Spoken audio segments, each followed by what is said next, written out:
Swings it down on the volley. Oh, you must be kidding me! Ruben Neves has just struck a sensational goal. Oh, it's headed in. It's the underdog doctor who arrives. Oh, the brilliant Belgian in the right place at the right time. Calls it all. That's unbelievable. Jean Martinho has whipped it into the far top corner. Can you believe this?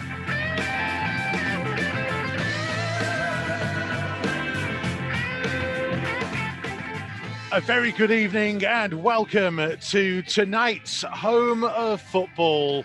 This is Matchday Live Extra from Wolves TV, live from Victory Park in Chorley for tonight's FA Cup fourth round tie.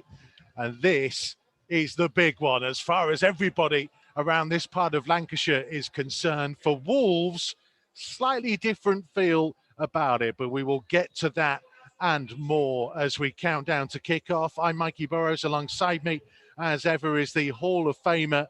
And as far as the lowest of the lows on the last time Wolves faced Chorley goes, the saviour, Andy Thompson. We'll get to that between now and 7:45. Also with us are the former Wolves men, Sam Ricketts and Michael Kightly as well. Boys, normally we would start the programme by kind of going through some of the things that didn't go well in the last game. We kind of don't want to go into too much detail. We want to gloss over what happened last weekend. But I guess, Sam Ricketts, for anybody who holds Wolves close to their heart, whether it's former players, coaches, fans, it's going to hurt and they're going to have some kind of reaction. Yeah, I think probably typified by the fact that even I'm getting Wolves supporters texting me in the build up to the game. What do you think we're going to do? How's the game going to go? And the excitement, that derby, we always talk about it, the bragging rights. It means as much for the supporters as beating a Liverpool, a Man United, a Man City, if not more. So it definitely hurt. And the manner of it as well would have hurt. So definitely time to put that to bed and go on a cup run. And Michael Kightly, that's the kind of thing, isn't it? That you can use the pain of what happened on Saturday to drive this team forwards now. Yeah, definitely. I feel obviously the FA Cup does give you that, different kind of focus to league games. Obviously, the form hasn't been great of late, and I think the team that Nuno's picked resembles how important tonight is. Yeah, we will talk about that team news in just a second. But Tomo, we will get to the last time we played Chorley, so I don't want to go too much into detail about it now. But obviously, you were around at the football club at that time. It is incredible when you see non-league teams. Marine in the last round up against Spurs, Chorley this time. This is what the FA Cup's all about, the magic of the cup. Yeah, it is. So look, and this is what these teams long for, to get into this fourth round as well. So look, it's going to be a great occasion for them. It's a shame, as we were just talking up there, about the fans not being here, because I tell you what, it'd be some noise coming from everywhere with the Wolves fans in here, with the Chorley fans in here, and it's just a shame that they can't be here to watch it. But again, these teams survive on things like this, and again, it's at the present time with the way things are, it's a nice bit of income for them as well. So like with the television money as well. I just want to set the scene for people, really. As you can see, we're in a kind of a makeshift press box in the main stand here at Victory Park. There is a terrace stand with a roof away to our left-hand side that's got some kind of big banners and flags amongst it, a small terrace away to the right-hand side. And then there's a tiny little stand on the far side for VIPs and kind of then standing area all the way across. And with a kind of little expansion of what we're doing here on Matchday Live Extra, we actually have a pitchside reporter who is over on that side for us. I think we can go to her in just a second. It's an interesting element to it. So let's cross over from one side of Victory Park to the other to our reporter, Gemma Thrift, who's got the team news. Thanks, Mikey. Yes, Nuno's made 6 changes to today's starting 11. In usual cup fashion, Rui Patricio has been rotated out for John Ruddy. Romain Saiz, Nelson Semedo, Ruben Neves, Pedro Neto and Adama Traore are all out of the side. And in their place, we have Kiana Heaver, Max Kilman, Rayan Aitnuri, Vitinha and Patrick Cutrone, who's making his first start since being recalled from loan earlier this month. And he comes into a front 2 alongside Fabio Silva. Gemma, a lot of the talk this week has been about what the pitch would be like. Everyone on social media, as soon as I got here, have been sending us those messages. From your view, down at pitch side, how's it looking? Yeah, absolutely. There was a bit of a worry earlier in the week, but the pitch is looking fantastic and we're all good to go here. The groundskeepers have been working round the clock to make sure we're all set for today's match. There was a cover over the pitch for the last few days, protecting it from a lot of the rain. It's been really stormy in this part of the country and it's done a fantastic job. So we're all good to go today. And obviously, this is a fairly unique setup for Wolves to be in. I mean, if I look over towards where you are, there's literally houses just the other side of the bank from you. It's so unique. What's the welcome been like? Oh, it's been so friendly. I've been here for a few hours now getting ready for kickoff and we've had such a warm welcome. The staff here are just so excited for today's game, so thrilled to be here. And I only wish supporters could be here to see it as well because it's been a fantastic atmosphere so far. It's been a real privilege to be here today. Gemma, thank you very much indeed. Of course, you can see more of Gemma and what she's been getting up to here at Victory Park on Wolves social media channels. Make sure to check out the story on Wolves official Instagram page. And of course, Gemma, one of the new voices on our new Wolves radio service. Check it out via the Wolves app and Wolves TV at wolves.co.uk. It is that kind of element to talk about the pitch, Tomo. From our vantage point up here, slightly different to Gemma's. There's a kind of a few sandy areas towards the near side in front of the dugouts, but generally it looks pretty decent, doesn't it? Yeah, it does. I was a bit concerned with what it was going to be like, especially with the weather that we've had, torrential rain.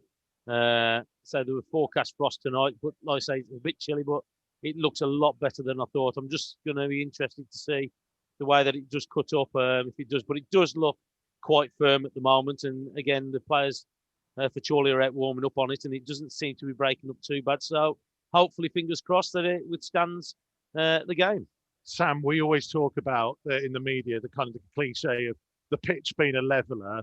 Obviously, you had some experience of Shrewsbury against Liverpool and whatnot in the FA Cup of recent seasons. Is that too much of a cliche, or does it actually play a part? No, I think it makes a huge difference. You know, with us, the same as when we played Wolves the year before and Liverpool. You know, when you're coming down from the Premier League, and Kites and myself, we're fortunate enough to play there, you go every pitch is immaculate. You know, the ball rolls, there are no balls in the top level pitches. So when they do come down, and that's how teams are able to play such neat, intricate football, when you come down to the pitches, less than perfect. You know, it's a bobble, it's the touch, the pass isn't quite as crisp as what the players used to, and the side which are used to it can take full advantage. I've played on this pitch. This is a pitch which Bolton Reserves used to play on.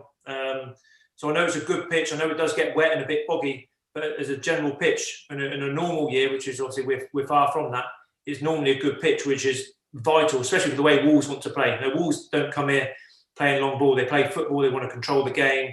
And if the pitch isn't perfect, and I used it to my benefit when playing Wolves and playing Liverpool, you do use it to your advantage. So hopefully that's a big tick in Wolves' favour tonight.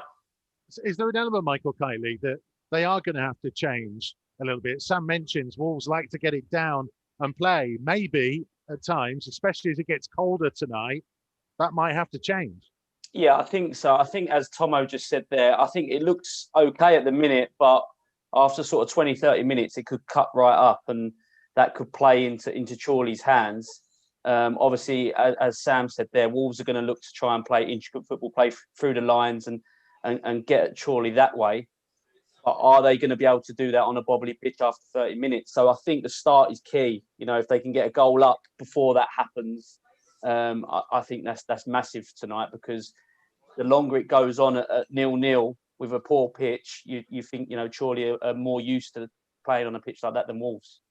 Tomo, when I had to nip out and get some more equipment from the car, and as I was walking back, one of the ground staff was putting up the nets, and he jokingly said to me, he was like, "We've done too good a job on this pitch for you."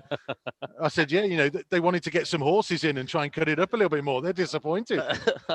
Yeah, well, you can see where they're coming from, as the boys are just touching on there. So, like, you can think that the pitch is sometimes leveler, but I think the Wolves have got to mix it up a little bit tonight. I think that, okay, I know they want to play, and great, but as Kite was just touching on there, the pitch might cut up after 25, 30 minutes, and all of a sudden, then that passing and that confidence in passing might go.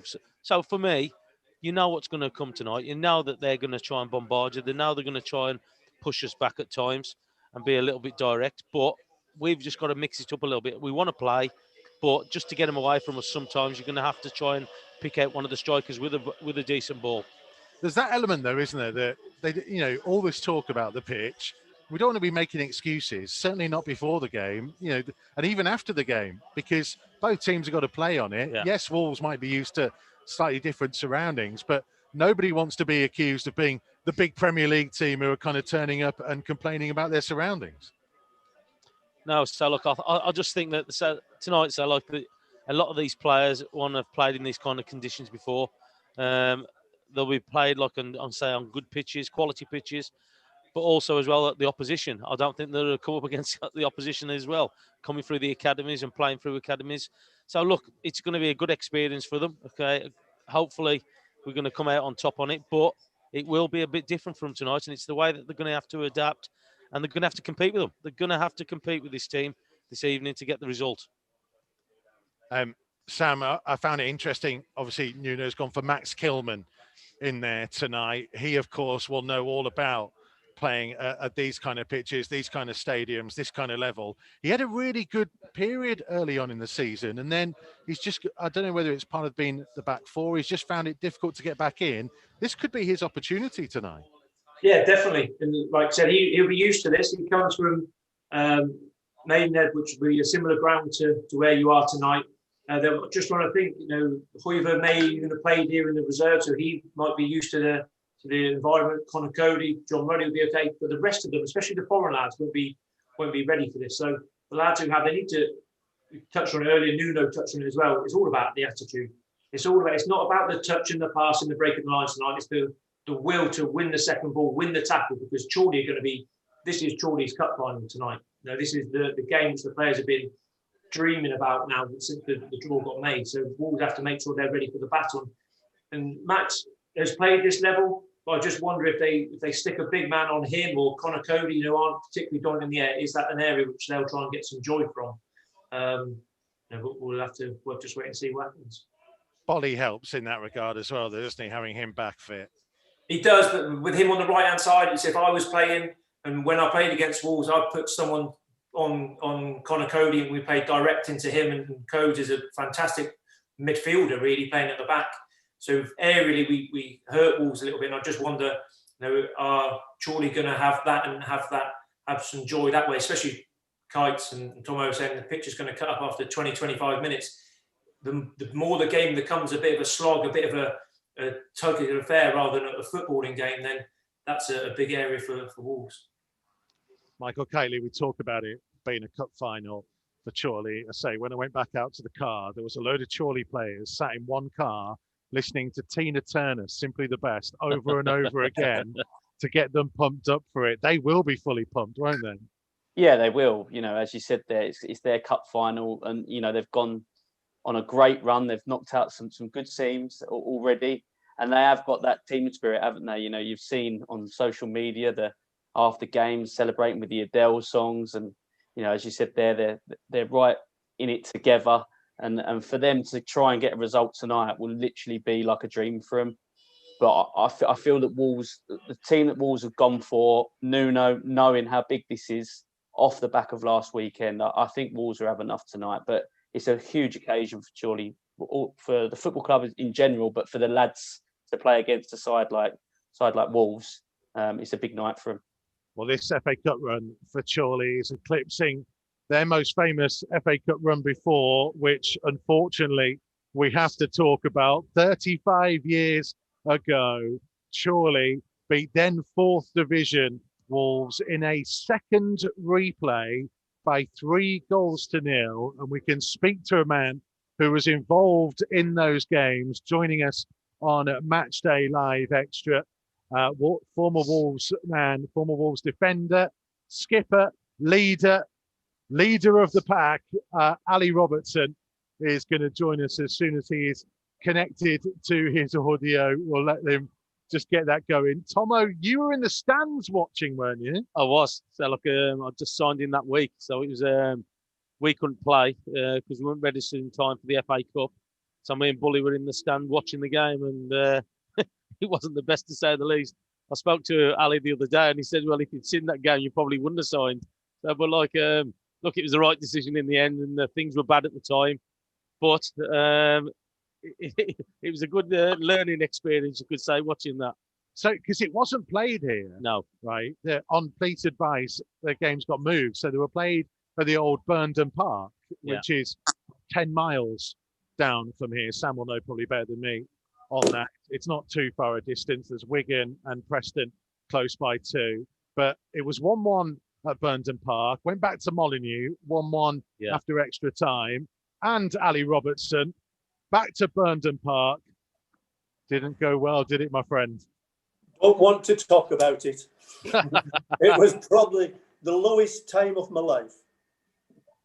I know that when the draw was made, I think you had a bit of a sinking feeling, didn't you, knowing that we'd all be getting in touch with you? Yes. When it was happening, I went, please don't be Chorley. Please don't be Chorley.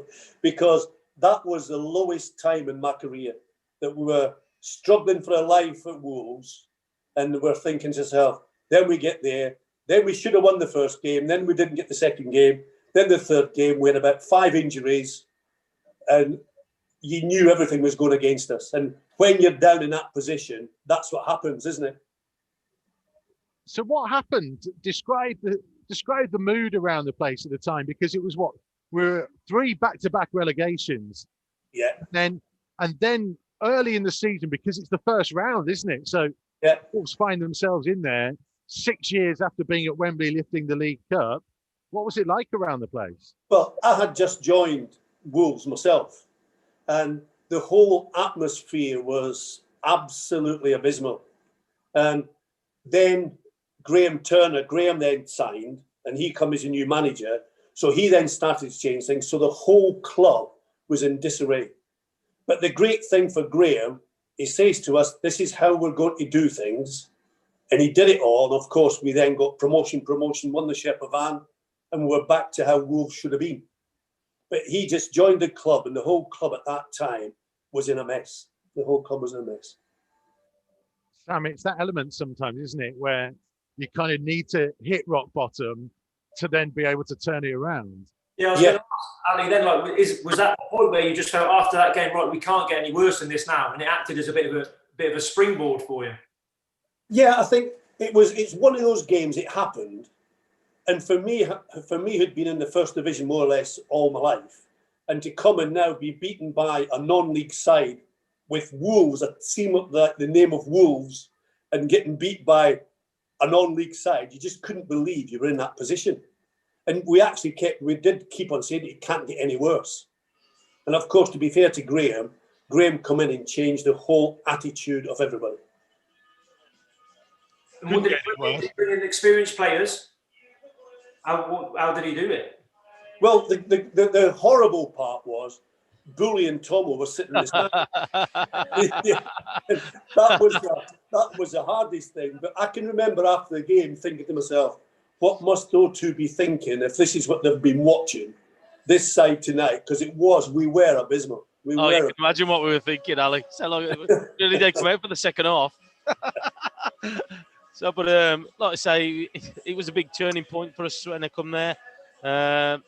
It looks so when we did sign for it, so the stadium and everything was a mess. So but it just felt right. So as you touched on there, come from Albion, who was a lot higher up there. So I know they just got relegated, which I was pleased about at the time. But apart from that, we've come from Albion where the ground was immaculate. You've come from a Premiership team as such from there. But to then come to Wolves, because I remember Graham never even took us around the ground. And I was wondering why he didn't do that. Usually have a tour of the ground. I was wondering why. But I'd been there a couple of times anyway to watch the Wolves and night matches and that as well. So I kind of knew what was happening. Ali, I wonder whether, given the low that Wolves reached by losing to Chorley, whether you were ever tempted to just kind of walk away because, different for Tomo and Bully, they were at the start of their careers, really. You'd had a great career by that point. You didn't need to stick around. Well, to be fair, when Graham turned up and he started hitting balls down the channels, I can remember going into his office and saying to Graham, this is not for me. I says, I've been brought up at West Brom. You get the ball down, you play football, we do this. And Ali, he says to me, he says, Ali, you had Brian Robson, Lincoln Taylor, Tony Brown. You had all these top players that you could pass the ball to. No disrespect, but we haven't got that. And in this division, this is what you have to do to win games. 4 weeks later, I remember going back into his office and saying, Graham, I hold my hands up. You've seen it what it is now. I can see what you have to do. And he made me captain from that day. And I says, I can see what we've got to do. And we changed, the whole thing changed completely. And then all of a sudden, you've got Bully and Muchie up front, chasing every ball that we hit there. And you knew that something would happen. Where beforehand, there was nothing happening. Everybody was just leaving it to each other. And for me, the biggest part, which I couldn't understand was, and I'd been there before, so I'd seen it, I couldn't believe how low the dressing room was. The dressing room had nothing in it at all. And Tom will tell you, the biggest thing, we started this Tuesday club. It meant all the lads were going out drinking together on a Tuesday, but it brought everybody together. And you could feel the whole club change completely. And that's what we needed. Then all of a sudden, we started winning. We went on a great run. We were lucky or unlucky that we didn't get promotion the first year. But I'm glad we didn't, because it made us pull all together. So now we knew what we had to do. And of course, we won the fourth, won the third, got into the second, won the Shepherd Van. What an absolute change, the club. And you could see the change was incredible. And it was brilliant to have been part of that, to lift the club back up from 2,000 crowds back up to 20 and 30,000 crowds. Well, it's interesting you mentioned the crowds, and Tomo, I'll bring you in on this as well, because I don't know whether you guys are always aware of how much for fans it's become a myth as to, how many Wolves fans were there. It was a badge of honour. I mean, I'm pretty sure there were only 800 odd, but if you listen to Wolves supporters around the Black Country, there were 50,000 there. It's ridiculous. They want to be where it all started, and that was the thing. So I think everybody wanted to. As you touched on there, though, there wasn't many there. Me and Bully were two of them, so I can add that to the supporters. But yeah, it wasn't a great night. So watching the game and watching the defeat. But Ali's touching on there. So what a turnaround then we had. I think we lost the first 3 games when I first come to the club, and then after that, we never lost a game. I think it was Southend we lost a vital game towards the end where they went straight up. And then we went on about 17 or 18 games then, without beat. Yeah, but it did help that. So we had somebody up, 2 people up front who scored goals, and so it was always a bonus. And I think Bully, the second year that he was there, scored 50 odd goals, and the third year he scored another 50. So that's going to help. It's going to help any team. Correct. Ali, just before we let you go, if you were in that dressing room tonight, if you were in Conor Cody's position, what would you be saying to the boys? Well, they've got to make sure this is going to be better for them than us. It's a horrible thing to say. There's no crowd there. The biggest thing in football, the biggest thing in players is the crowd lifting you to make it part of it.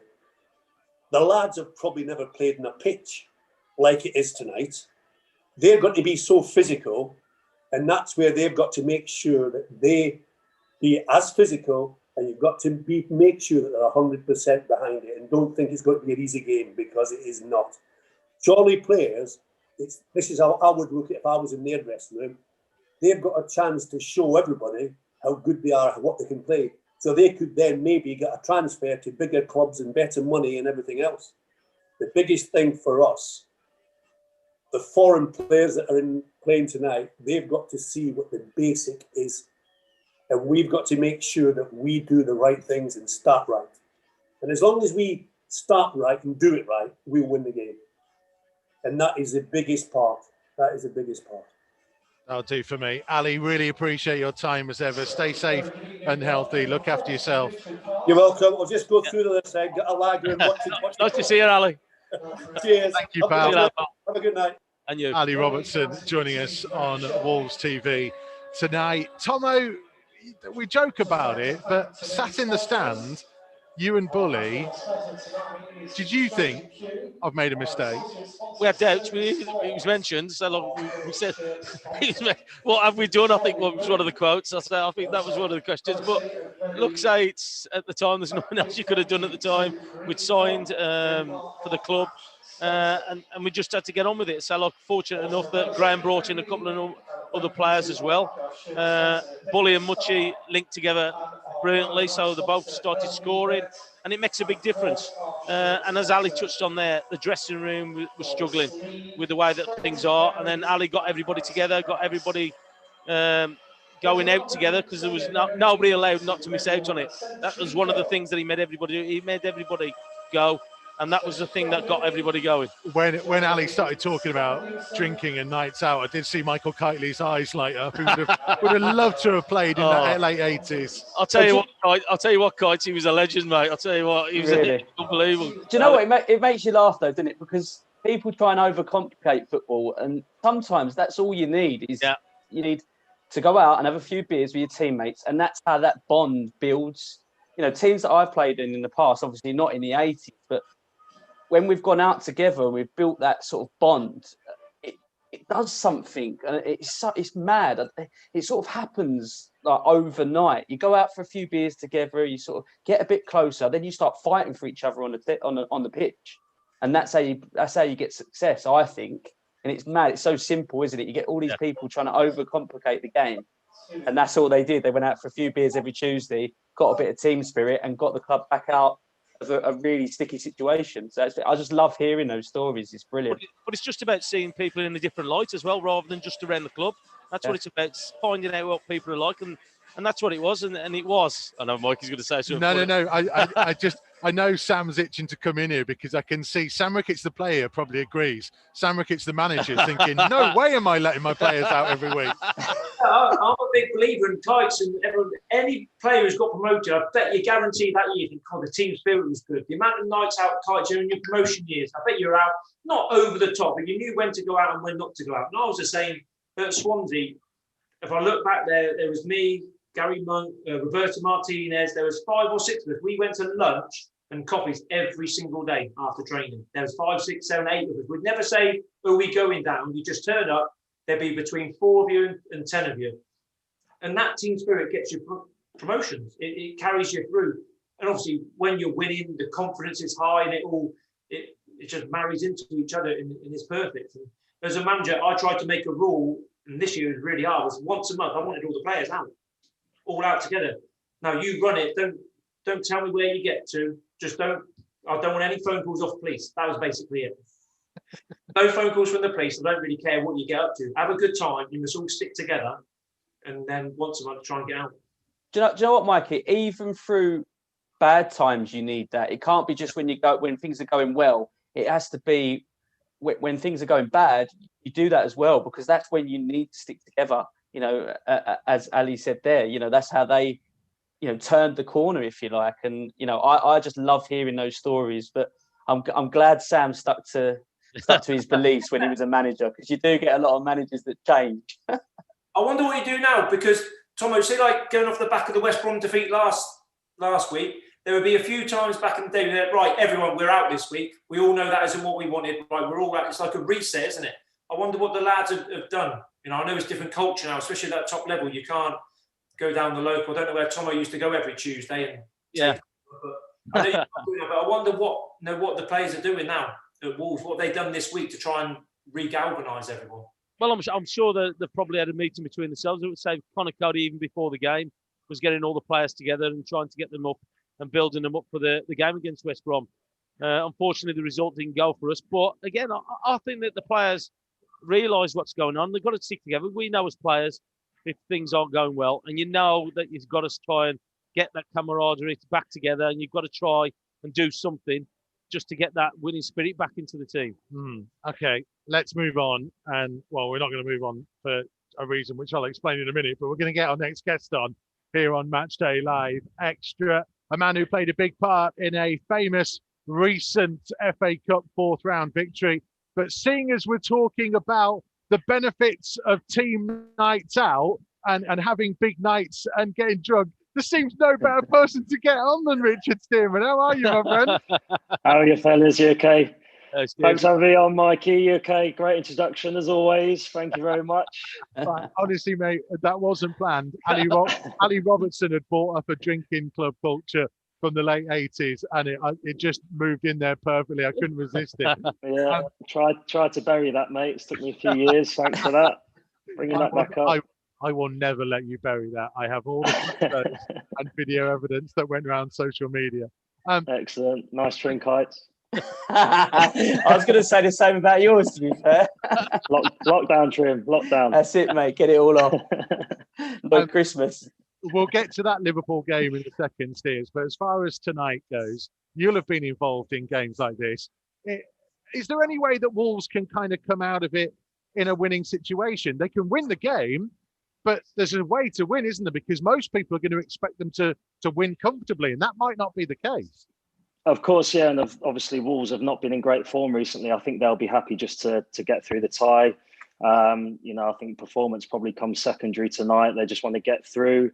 Another win under their belts, maybe get a little bit of confidence, push them into the league. It's an important element, though, isn't it, Tomo, that, a 1-0 win, a 2-0 win is probably not going to be enough for some fans. No, it's not. But I think the victory is just the main thing for me. I think that, okay, they want that performance because of the opposition that they're playing against. But for me, I think the result's got to be the right one. I think that's the main thing for me, because it's going to be tough and it's going to be a battle tonight. But the result is everything. I think the result is everything that they need tonight. And I know that people will be expecting a big victory, but I would take a 1-0 win. I'll take any kind of victory at all. Comes about setting those standards, Sam Ricketts.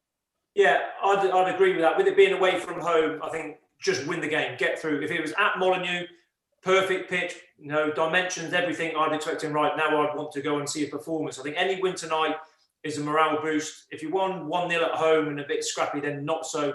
But away from home, win the game.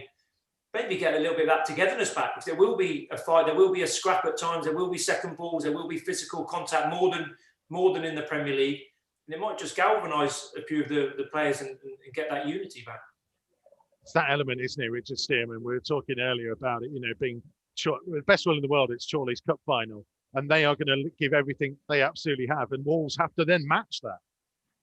Of course, yeah, and let's not forget Chorley have won 5 or 6 ties to get to this stage. They've knocked out some decent teams, obviously not of Wolves standard, so they're going to be right up for it. Like you say, it's a cup final for them. It's a chance for them to showcase themselves against Premier League opposition, and for Wolves, it's a chance for some of the boys maybe out on the fringes, some of the younger lads to step up and show Nuno what they can do. Michael Kightly, talk about people stepping up and showing what they can do. Patrick Cutrone starting tonight, first start since returning from loan. If you're in his position, knowing that there are links to another forward potentially coming into the club in the next couple of days, this is his big opportunity tonight as well. Yeah, as you said, he hasn't started a game. He's come back. For me, he hasn't been given enough minutes, and tonight he's starting. So he'll be looking to make a good impression, and if he can nick a couple of goals and get some confidence, then he might start the next league game. But I think what Steers said there, just winning this tie tonight, you can take that into the league form, because confidence will be low after the recent results. So just getting a win, any kind of win tonight will give you some confidence. So I think as far as looking at a 4-5-0, I don't think Wolves will be looking at that. I think they'll be looking just to get through. It's an interesting element, isn't it, having Patrick Cutrone in this starting lineup. If we needed a man to get goals, we needed to call on Richard Stearman. FA Cup fourth round. Didn't take you very long at Anfield, my friend. No, it's the 50-odd seconds, I think it was. But it's a game similar to Chorley against Wolverhampton, us against Liverpool. Massive underdogs. Get off to a great start. I think it's important for Wolves to do the basics right tonight, keep 11 men on the pitch, and their quality should shine through. Not give away stupid free kicks and corners. It's probably a strength of Chorley's, and they've got to try and keep Connor Hall and Harry Cardwell quiet tonight. When you think back to that special day at Anfield, it's not that long ago, actually. And interesting the point you made there about being the underdog. In your career, have you ever preferred to be the underdog rather than the expected team to win? How does that balance work? I think Kites will probably tell you the same. The majority of our playing careers, we have been the underdog. We probably weren't fancied to get promoted from the Championship. In the Premier League, we certainly were the underdog. It's not until you get to ties such as tonight where you're the red hot favourite. So I think, between all of us here, we've probably built a career on being that underdog, and argue for sake that we've succeeded in being the underdog and picking up results. Steers, just jumping in. Go on. I agree. The only time I ever felt like being the one that we were always getting shot at was that year in League One. Every game we went to, away was a sellout. It was their biggest game. I can remember the time Kenny actually said, I'm going to stop showing you the opposition because the team we play is completely different that plays the 2-3 games before. And it's a big mindset difference, isn't it, when you are the ones getting shot at, definitely. Exactly right. Yeah, I think you're spot on there. That's the only time where I think consistently, we've been, red hot favourites. And like you say, players can perform in fits and starts, but against Wolves in League One, it was certainly everyone wanted to up their game. Everyone wanted to play for Wolves. Everyone wanted to do well enough to nick a move to Wolves. I think a couple of the lads managed to do that, and it's so important, like I say, to get the basics right, run hard, compete, win second balls, not make stupid mistakes, keep 11 men on the pitch. I mean, the list is quite endless, but it's quite simple in what they need to do, and then hopefully the quality shines through. Mikey, I was just going to say there with Steers and Sam saying that, I played in non-league. So when we got through to the first round, and I remember we played Mansfield, and we were all just thinking, if we can play well today, we can nick and move to the league. So each player tonight for Chorley will be thinking exactly the same. So they will run harder, work harder. They'll try and perform better just because they'll be thinking, if there's anyone watching that can take me to the next step, that's what I want. So they will be on their A game, and they will raise it another 10% to try and do that for their own career. So it's a tough tie tonight for Wolves. That element, isn't it, Tomo? That as I mentioned earlier, that if Chorley are going to raise their level, Wolves have to raise their level, and then trust in the fact that they have the ability to go on and control it. Yeah, one of the biggest things that in any game is that you've got to compete. You've got to win your battles with the people who you come up against. And if you don't do that, then all of a sudden you're going to get turned around. And that's what Wolves have got to do, because, again, they'll be up for the fight. They're fired up to get into this game. They've got playing against a Premier League team. They've got nothing to lose as such, or they will look at it like that. But they've got everything to gain. They know that they can go out tonight and absolutely run everything they can into the game. Wolves have got to compete with them. Wolves have got to make sure that they get them on that level, and then you hope that the quality that Wolves have got, that'll come out on top once they've done that. But without doubt, they're going to have to compete tonight to make sure they get something out of this game.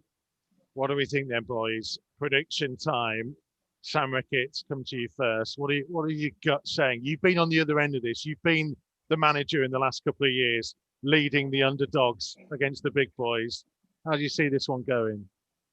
It's got to be a Wolves win, hasn't it? We're not, with all due respect to Chorley, there's such a big gulf between it. We're saying what could go right and what could go wrong. Ultimately, I expect Wolves to win. I expect them to win comfortably. If I went 3-0, I think I'm being fairly conservative, but I'll stick with 3-0. Richard Stearman? I think for the magic of the cup, I'll let Chorley have a goal, but I'll go with 3-1. 3-1 Wolves.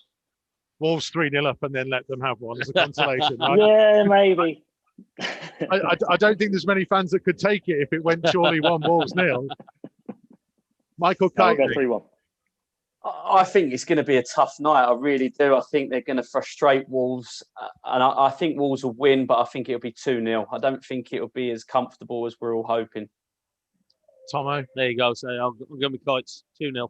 I think Wolves are going to... It's going to... Tough night. but I think Wolves will just edge it. I would hope that there is some goals, and I'm banking on Patrick Catrone to net a couple. So I'm going to go for 4, but with the caveat that this might end up being closer than we imagine, given Wolves' recent run of form and just needing something. Thank you very much, Richard Stearman. Always great to see you. And of course, we will talk in the future about that magnificent win away at Liverpool, where Richard Stearman silenced the cop after less than 60 seconds. One of the greatest moments of recent FA Cup seasons. Thank you, my friend. Thanks, guys. Good to see you, fellas. Good to see you, Steers. See you guys. Thank you. Bye-bye. Bye. More from Sam Ricketts and Michael Kightly to come, and of course more from Tomo to come too. It's Chorley against Wolves, FA Cup 4th round. Hopefully Wolves are going to see off the non-league side and get safely through to the 5th round. Don't go anywhere. First half is coming next.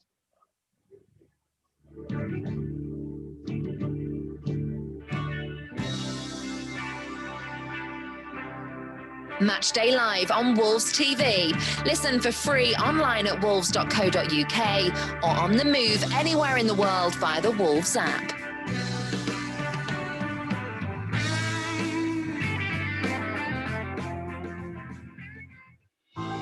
We can't welcome you to the Wolves megastore at the moment, but our online store is available 24/7. Visit shop.wolves.co.uk for huge savings on replica kits, training wear and exclusive Wolves clothing ranges.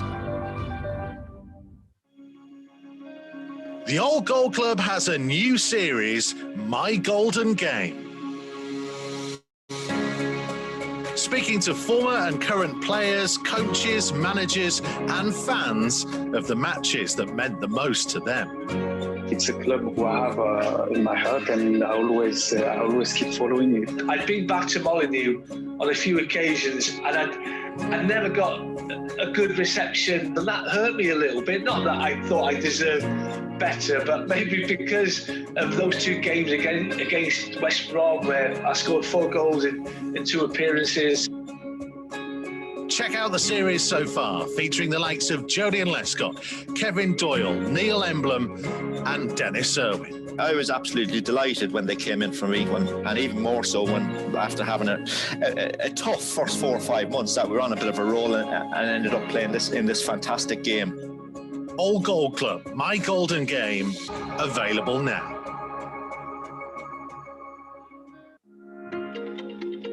Wolves TV, the home of live uninterrupted radio commentary of every single Wolves game. Here it is! Oh, you beauty! But that's not all. Wolves TV also brings you extended and alternative match highlights, interviews with the team, behind-the-scenes features and training coverage, plus see every goal Wolves score from every angle. The volley over the goal! That is simply stunning! So check out Wolves TV online at wolves.co.uk or on the move via the Wolves app.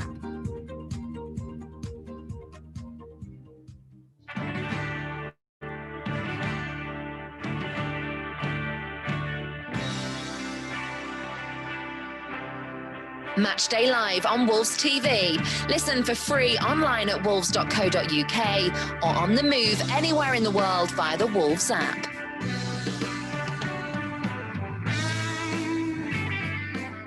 Well, after a painful defeat last weekend comes a reminder of one of the most painful days in the club's existence.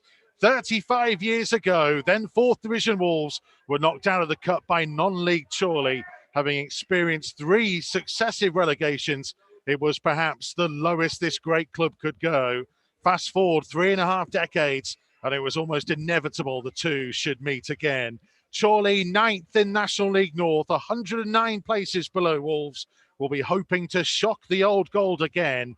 Nuno's side will just be hoping to put Derby disappointment behind them and make it safely to round 5 for the 2nd time in 3 years. Nuno has made 6 changes from the side that started the derby against Albion.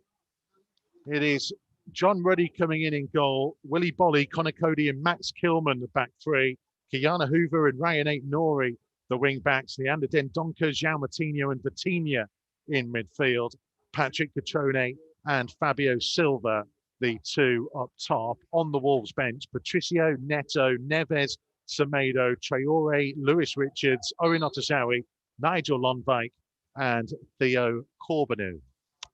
So the players take a knee, and now we are ready to get underway with Wolves playing from right to left as we look at it from our main stand position here at Victory Park.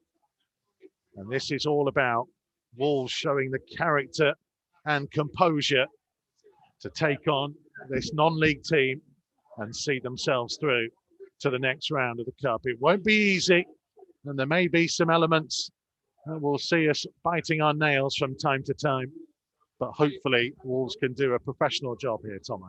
Yeah, you're hoping so, aren't you? So look, the way that things have gone, so look, the way that Wolves have set up already with the three at the back, they've just got to try and keep Chorley out, because they'll be looking to go for it straight away. Immediately into the penalty area, Chorley in a good strike and a good save by John Ruddy. Low down at the near post, just dropping to his left-hand side as Elliot Newby popped up inside the penalty area from Harry Cardwell's ball in from the left-hand side.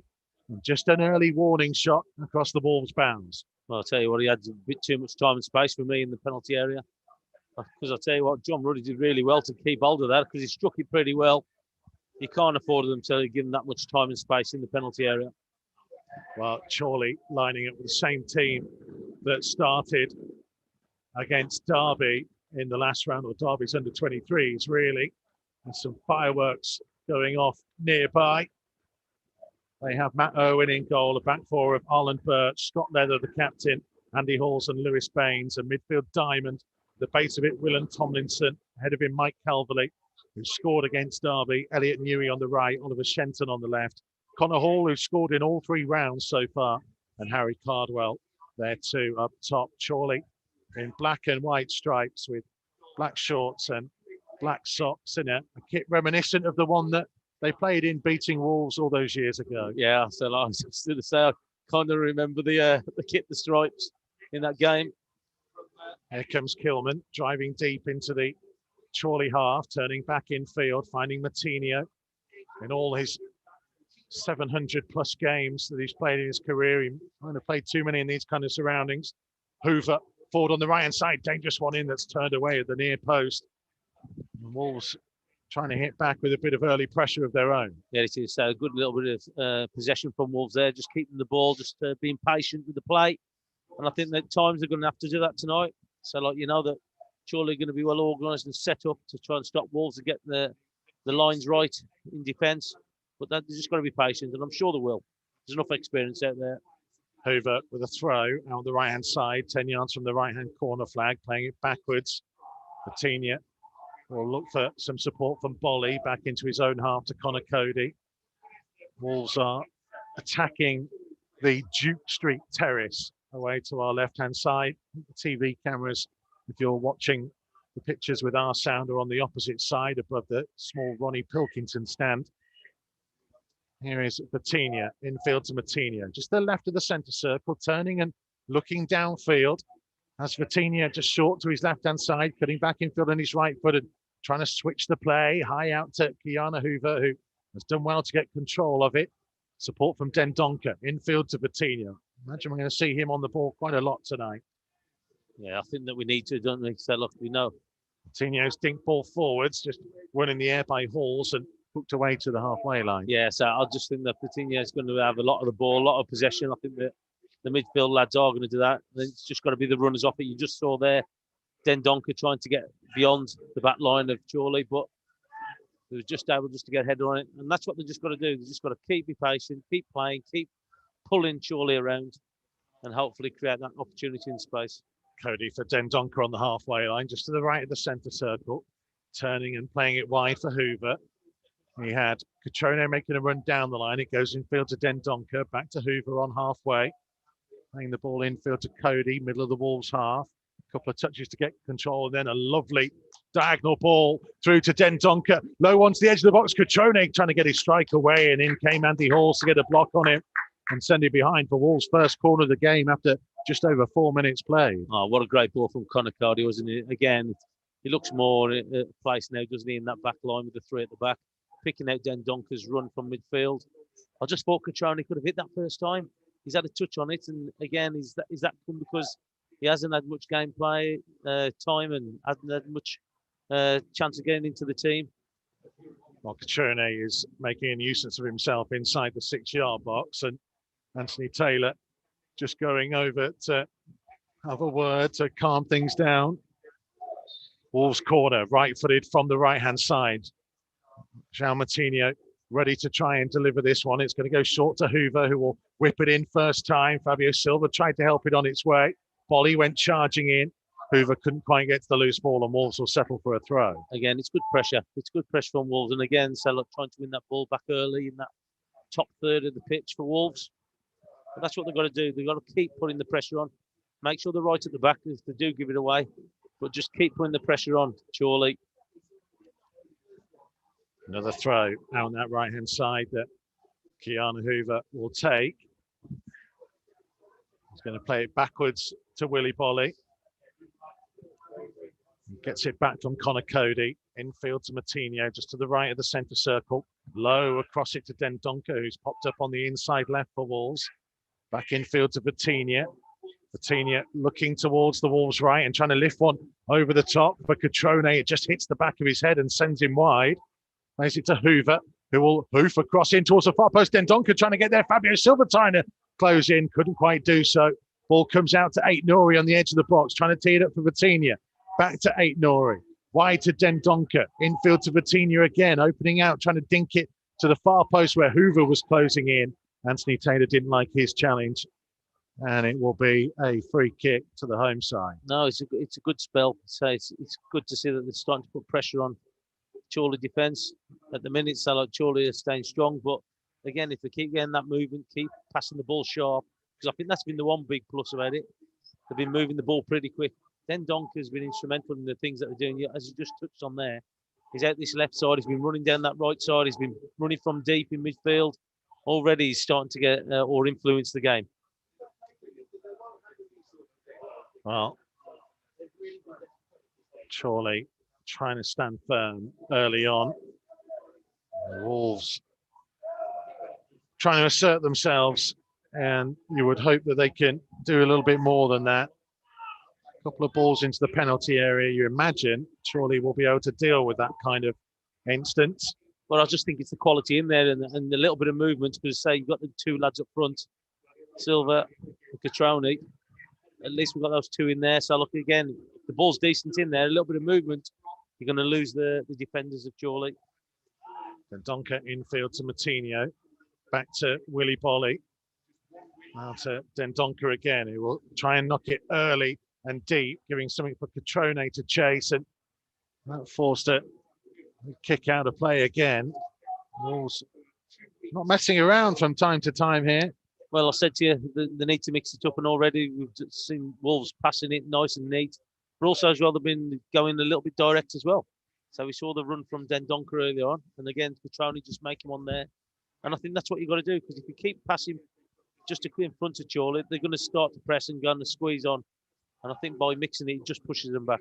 Vitinha's pass back to Hoover wasn't the best, and it will be a Chorley throw deep inside their own half. Say we have played 8 minutes here at Victory Park. Chorley, who got to this stage by knocking out Wigan and Peterborough. Away wins as well before beating Derby's under-23s here. Derby were hugely affected by COVID in the build-up to the game, but take nothing away from how Chorley went about that game. They've got themselves a free kick. Well, 15 yards inside the Wolves' half, and we know what's going to happen. Well, here. Just about to say, it's like the lads straight away jogging forward, and that's what they're going to do now. Yeah, so we've got the advantage of having Bolly, Kilman in there. You've got Dendoncker, you've got Connor Cody, you've got Silva. So there's some height in there that they're going to have to deal with. But again, they've got to make sure if they don't get the first, they get the second ball. Yeah, the big boys are forwards from the back. As Wolves try to hold their defensive line just a yard or so outside the penalty area. They have got everybody back defending. Patrick Catrone is a one-man wall. It's going to be launched in towards that Wolves penalty area. Comes in hanging high towards the far post. It's Cardwell who heads it back inside, and Bolly climbing highest to head it out of the penalty area. Petrone trying to close in as the shot comes back, and comfortable save for John Ruddy, who throws out quickly towards Ray and Nori, who chases it right over the halfway line. Now can Wolves try and hit a bit on the counter here as Nori running down the left, just checking his run somewhat. Support from Jean Martino. Infield to Vitinha, who can turn and try and build again. Yeah, it's a great throw from John Ruddy there. Nice early to Nuri, because it made him sprint down this line and say he's got him into the Chorley half with a throw, and he did really well just setting it back and keep possession. But that's the kind of thing that, and the experience that John Ruddy shows, catches it and he's looking for that attack or counter attack straight away. There's Connor Cody to Kilman to his left-hand side. Kilman finding Vitinha, going back to him. And Bolly in possession as Wolves switch it across towards the right. Now for Connor Cody. Back over the halfway line to Dendoncker. Down the line for Kiana Hoover, who looked to dribble infield, then going backwards to Willy Bolly. We'll find a short pass to Jean Martino. Chorley, as you can imagine, with 11 men behind the ball at the minute. As Vitinha just into the centre circle, switches the play to Kilman. No real option in front of him, so he had to go back in field. As he's just saying there, they've got 11. Well, Vitinha's had a dig from distance. Oh my word! What a stunning hit from Vitinha. Wolves breaking the deadlock in sensational fashion. It opened out for him. He was a long way out. The ball swerved and dipped, and it gave Matt Irwin no chance. It's Chorley 0, Wolves 1. Oh, what a strike by Vitinha. So look, was he 30 yards? 30 yards out there. We're just basically a little bit behind it, and you saw the ball just swerving towards the end and made it difficult for the keeper. But what a great strike. And again, that's what they've got to do. You say if Chorley are willing to come out and Chorley is just keeping those defensive lines, have a go, have a shot. Absolutely unbelievable hit from Vitinha. And if you can't find a way to play through, that kind of quality is a perfect way to assert your authority. And that's what Vitinha did. Oh, well, the thing is, though, so it's just on there. If you can't play through them, that's the way to get yourself a goal. It's a great strike from him. Wolves finding themselves in front early on here at Victory Park, and Catrone chasing one forwards, away by Lewis Baines. Kiana Hoover back to Willy Bolly. Bolly trying to knock it down the line, but the ball's already gone out of play. Oh, what a strike. It was a great strike. Oh, I think, how many times have we spoken about we need to be shooting? We tried to walk it into the goal. And then for somebody just to get that and the confidence that he's got, because when we've seen him in games, he has looked confident. He's been looking to get on the ball. He's been looking to do something with it. And it's a great goal. It's a great strike. Chorley, though, trying to hit back here as the ball comes out to the right-hand side. Birch backwards to Halls, who's lifted it into the danger zone, but the header on will go safely through to the waiting John Ruddy. Yeah, and that's where we need to be careful when them balls are set, because you know it's going to go first time from Chorley straight up to the front lads. Just need to be careful that they are standing runners. He won it there, quite comfortable to Ruddy, but got to be careful. Vitinha's first Wolves goal on his 12th Wolves senior appearance. Hopefully, the first of many. Certainly, if he continues striking the ball like that, it won't be the first of many. Here he is again, midway inside the Wolves half. Let's see how that goal affects the tempo of the play. It's been mostly Wolves in possession anyway. Maybe just a little bit of confidence will come back into some of those Wolves players that have been missing it a touch over the recent weeks. Well, there's nothing better than a goal to get your confidence back up as a team, is it? And a spectacular one will do it, I think. There's Hoover on that right-hand side, just over halfway, trying to play it in behind for the run of Catrone. Catrone just won't be able to reach it as the ball just beat him to the byline. No, he's just unfortunate. He's just overhit, wasn't he, by Hoover? So like he's just outrunning it. But again, so like he's trying to run the line. He's trying to get behind the Chorley defence, and that's what he's got to keep doing. And we know he will. He's the kind of player that chases everything down and works hard for the team. It would be nice. I know you've gone for him to score. It would be nice for him to get on the score sheet. I would love it if he could get on the score sheet. I'm sure there'll be many that will be feeling the same. Only Bolly is taking a bit of a whack here. Wolves free kick about 10 yards inside their own half, just to the right of centre as Wolves look downfield. Well, the referee is saying that he's swung an arm, so he's caught him in the face. He's getting up a little gingerly though, isn't he? Rich Frampton sat with Lisa. Wolves win, but not the night for dry January, says Rich. Robert Gregory is on the way to a pub in Florida, only 25 degrees Celsius, he says. Oh, lovely. We're about that here, aren't we? Not quite. Well, we've got the 5 degrees then. We thought we'd be lower than that. I think 5 degrees would be rather pleasant in these circumstances. At the moment, it is officially 2 degrees, but feels like -1 according to my temperature app.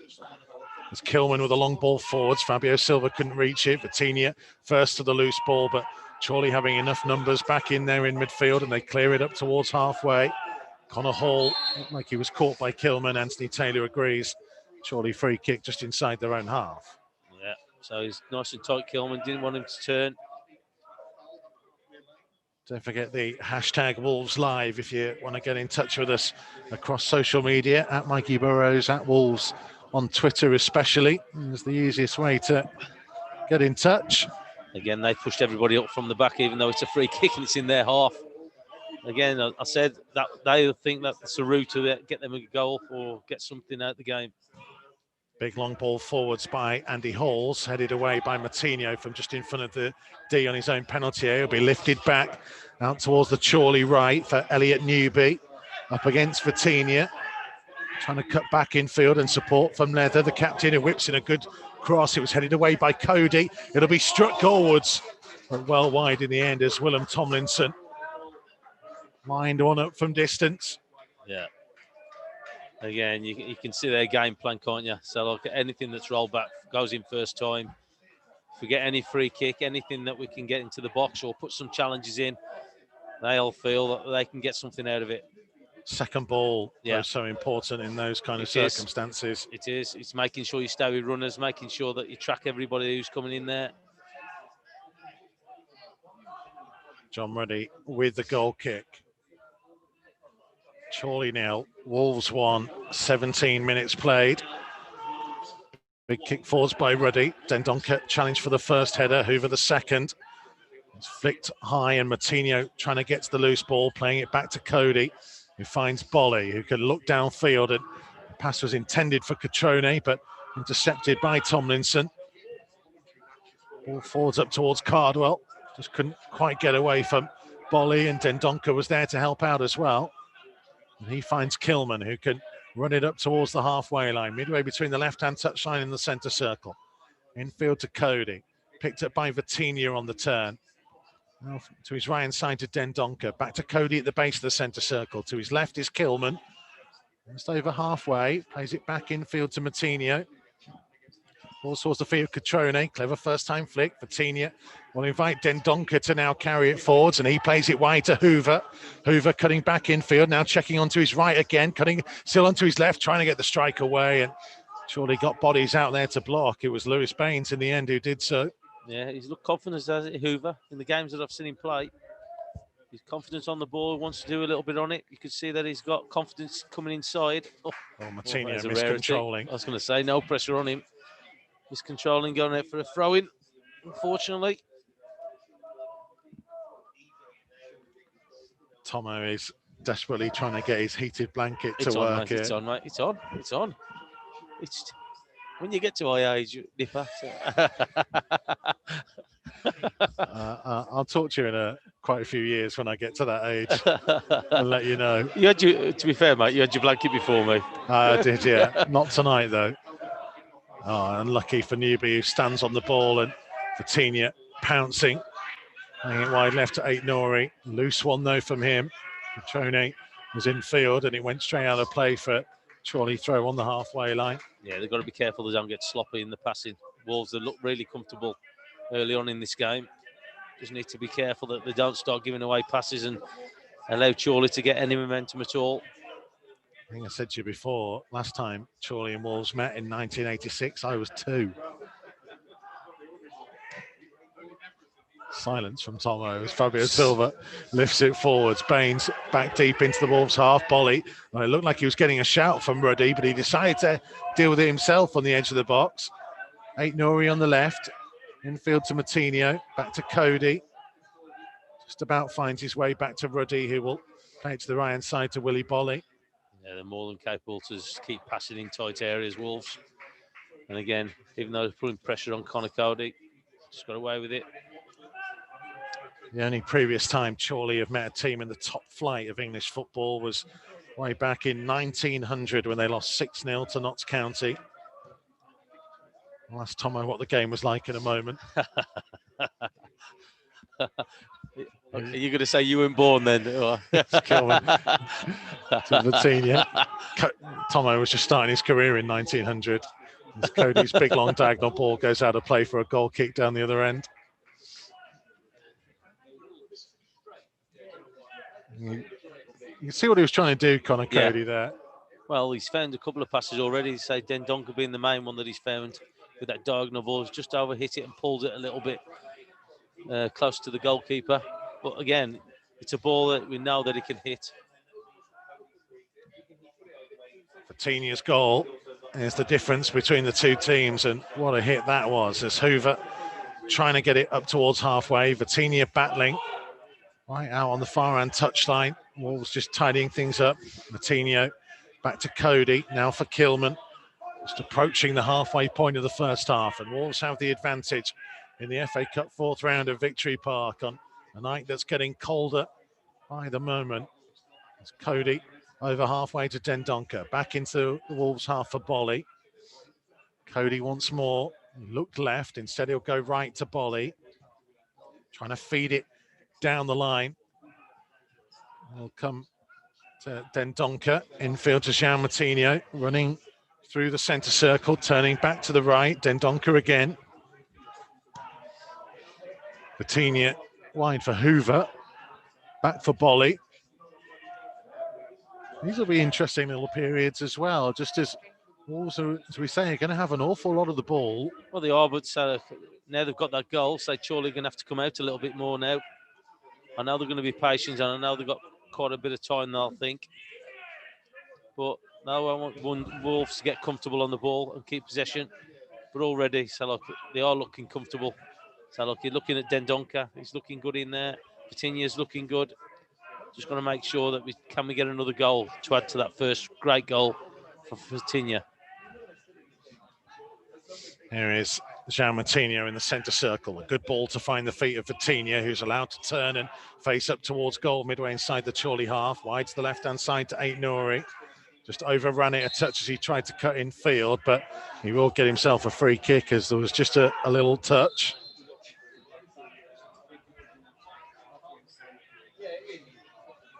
Jean Moutinho strolling towards it. The Wolves have sent Kilman and Bolly forwards from the back. Can they try and pick someone out in the penalty area? Jean Moutinho pacing backwards.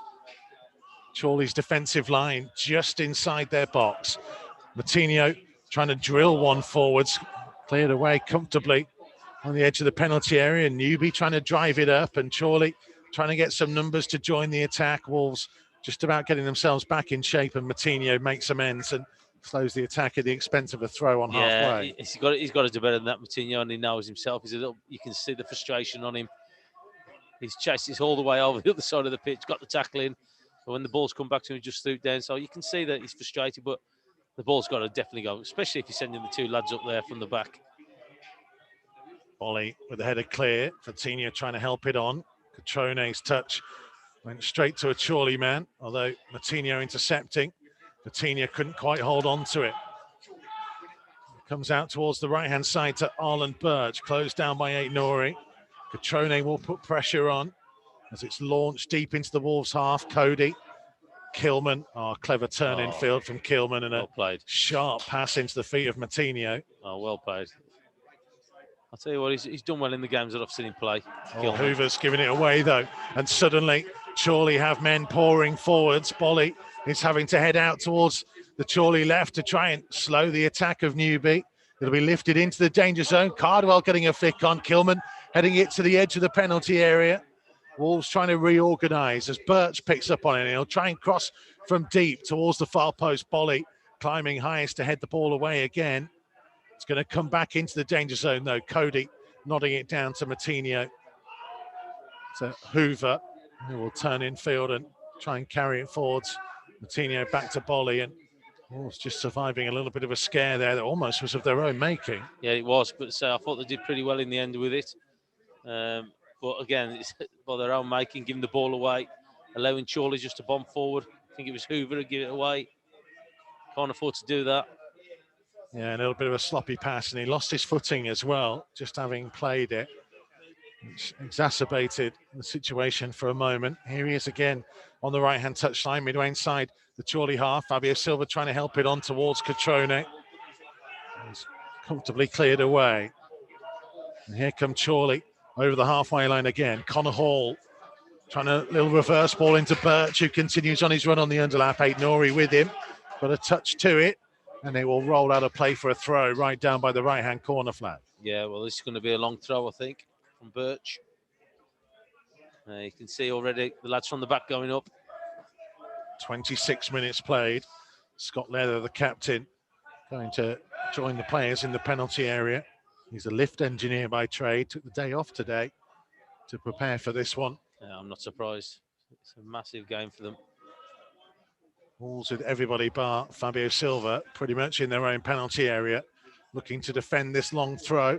It'll come in from the right-hand side. It loops towards the near post. It was Dendoncker who climbed highest, and Fabio Silva out on the Wolves' left, trying to keep the ball in. It goes backwards, and Nori couldn't quite get there, and Wolves just taking a couple of little risks as Fabio Silva back to Nori.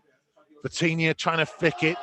He just got the benefit of a lucky touch, and it will be a Wolves throw. Well, I think they got away with that a little bit, wasn't it? So, look, I think that they're taking big risks there, just trying to play how tight it was.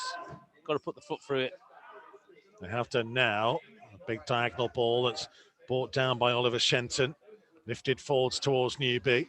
Bolly getting the better of him, though. Infield to Dendoncker. Jean Matinho. Back to Cody, just inside his own penalty area, but time to bring it forwards, and he's waving his teammates up with him. A short pass to Jean Matinho, who turns and comes through the centre circle to the right-hand side to Dendoncker, just over halfway. Back to Jean Matinho, now to Connor Cody. For Willie Bolly again. Now Dendoncker once more. Wolves have had a lot of the ball, but they haven't really got too close to the Chorley goal since the goal, really. No, they haven't. So, to be fair, so look, they're just happy just to keep possession of the ball. They're trying to invite Chorley to come out, but at the minute they're not. They're staying where they are. They're finding it difficult to match Wolves. But again, so look, those two defensive lines that they've got everybody beyond the ball, and as we've seen time and time again, Connor Cody and the back line will be very happy and comfortable, especially when they've got that goal ahead, just to keep the ball. It's going to be a Wolves throw. Well, 15 yards inside the Chorley half that Hoover will take. Then Donker down the line. Catrone comes short. It goes even further down the line for the run of Fabio Silva. Two players with him out on that right-hand touchline. Support from Hoover and now from Vitinha, who looks to try and drive back in field. It's it to Jean Matinho, to his right-hand side to Willie Bolly. Back in field to Jean Matinho, just to the right of the centre circle, to the edge of it to Vitinha. Back to Matinho once more. Oh, Vitinha again. Oh, Jean Matinho again. He's passed looking for Dendoncker. Read and intercepted by Tomlinson, who will try and carry the ball over the halfway line, but good interception by Willie Bolly, who couldn't quite scoop it towards the end of Dendoncker. And Wolves, just at the moment, just got a little bit sloppy at times in their play. Yeah, they have. And again, it's created a big problem for them. Well, they must be having a long throw because they're bringing the lad up from the back to take it. Oh, well. We'll go short to Newby. And Chorley did have men in and around the penalty area, but it goes back and across the centre circle for Arlen Birch, who will try and stand it up high towards the far post. Came off Elliot Newby. Support from Shenton, who will cross it in left-footed. Kilman well positioned on the edge of the 6-yard box to head clear. Comes out again to Birch, who will try and lift it back in once more. Willie Bolly with the header clear. Tomlinson trying to get there. And Vatinia tidying things up and finding Aït-Nouri. The Wolves are standing firm at the minute. Yeah, they need to be careful. So they have give the ball away a little bit cheaply for Chorley. Fabio Silva getting it back here from Hoover. Now turning and trying to find Catrone, but again, the radar's not been quite right, playing into the forwards. No, it's not. And again, they can't afford to keep giving that ball away. Cody under pressure from Cardwell, going back to John Ruddy, and he'll go and collect the ball on the edge of the Wolves penalty area. He's got Kilman to his left-hand side. Back in field to Vatinia. Left for Connor Cody. We've played just over half an hour here at Victory Park. Wolves leading by a goal to nil as Dendoncker carries it over the halfway line. Now to Hoover, who had to stretch to get hold of it. Back in field to João Moutinho. Wide again to Kiana Hoover, but he's being forced backwards and into his own half to Willie Bolly. There's Connor Cody. Now for Bolly. Moutinho in field. Willie Bolly again, leaving it for João Moutinho. He'll play it first time to Connor Cody. Up to halfway to Max Kilman. He's getting control of it. Infield to Vatinia. I wonder whether it's just an element of tempo as Cody with a lovely ball trying to pick out the run of Dendoncker. Dendoncker in the penalty area, trying to hook it back in the danger zone. And it's headed clear before Catrone could reach it. Here's Vatinia. Back to João Moutinho. Options to his right-hand side. First of all, it's Kiana Hoover. Now wider to Dendoncker, who made a lovely run, picked out by Connor Cody. Sensational pass from him. I'll tell you what, it was just a shame that it just skidded on too much, wasn't it? Because he was hoping that he could just, as it's bounced, just for him to strike the ball, but went a little bit wide, tried to pick somebody out. Aït-Nouri on the Wolves' left has lost out on possession and is trying to track back all the way here with Birch. Ball's going to go infield to Newby. And across to Baines. Chorley changed their formation a touch from what we were expecting beforehand. Seems like they've kind of gone with a back three. Yeah. As Kilman carries it over the halfway line. Back though to Aït-Nouri inside his own half. As I mentioned just before that Cody passed about the change of tempo. Cody getting on with it, getting it forwards, and Chorley weren't able to get their numbers back initially. But it's a run from deep, that's the thing as well, from Dendoncker. That's the thing that's caused Chorley a problem. The run from deep, they can't pick him up. But he's been picked out from Connor Cody twice now in this first half. Just a shame that it just did skid on a little bit too much for him and went a little bit too far for him to be shooting. 33 minutes played at Victory Park. João Moutinho on the Wolves' left, closed down by Newby. Infield to Cody, who again will look to hit a long diagonal, trying to pick out the run of Dendoncker. Here is Dendoncker that came off a Chorley head, and he'll settle for a Wolves corner. And Connor Cody has very much found his radar and range. Yeah, I would just like to say as well, the pitch seems to be standing up pretty good as well, isn't it? We thought it would cut up after 20 minutes, half an hour, and it seems to be pretty good. Our pitchside reporter, Gemma Thrift, was mentioning beforehand about the covers being on all week. And it certainly seems to have kept a lot of the moisture out of it. I say a couple of areas of sand down closer towards us in front of the dugouts, but generally it's holding up pretty well. Moutinho with a corner, right-footed from the right-hand side. Dendoncker, Kilman, Bolly. Fabio Silva amongst the targets. It goes in towards Bolly. It's a powerful header clear. Kiana Hoover back out to Moutinho. Plenty of time to set himself. Can he pick someone out? A low one in towards the near post. Fabio Silva couldn't control, and the clearance will be a Wolves throw on halfway. Yeah, just couldn't pick anybody out, could we? So just couldn't find the target, what we were looking for. But again, they say they're starting to put a little bit more pressure on Chorley. Yeah, 34 minutes played. I just wonder whether, as part of the game plan tonight, Wolves would have thought, having gone ahead, just keep it tight for a little while, see what Chorley are going to come at them with. Well, the thing is, what they have done is they've just got possession of the ball. They haven't allowed Chorley to have long spells with the ball, which they're going to cause them problems and go pretty direct. But that's good game management from them. But the only times that Chorley have had a problem is when Wolves give the ball away. Here is Cody to his left-hand side to Kilman. Play the ball back infield to Vitinha. Looking downfield towards the centre circle. A 1-2 with João Moutinho. Vitinha's goal is the difference between the two teams.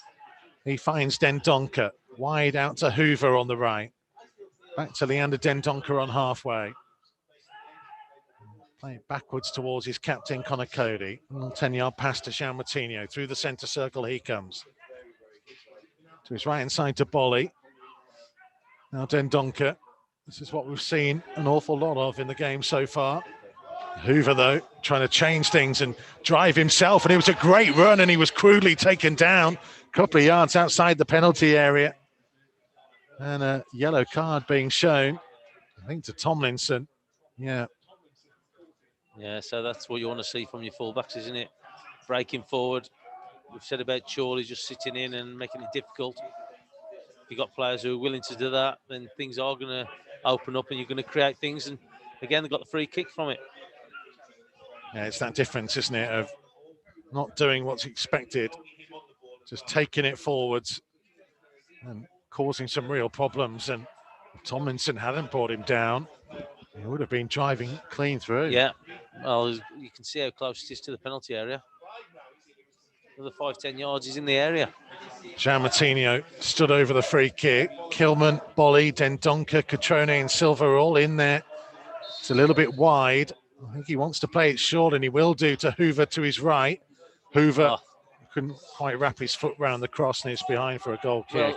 Well, I don't understand that. And I say, look, and it's one of the annoying things that I see, that we've sent the people up from the back. He's in a good position to put the ball in himself.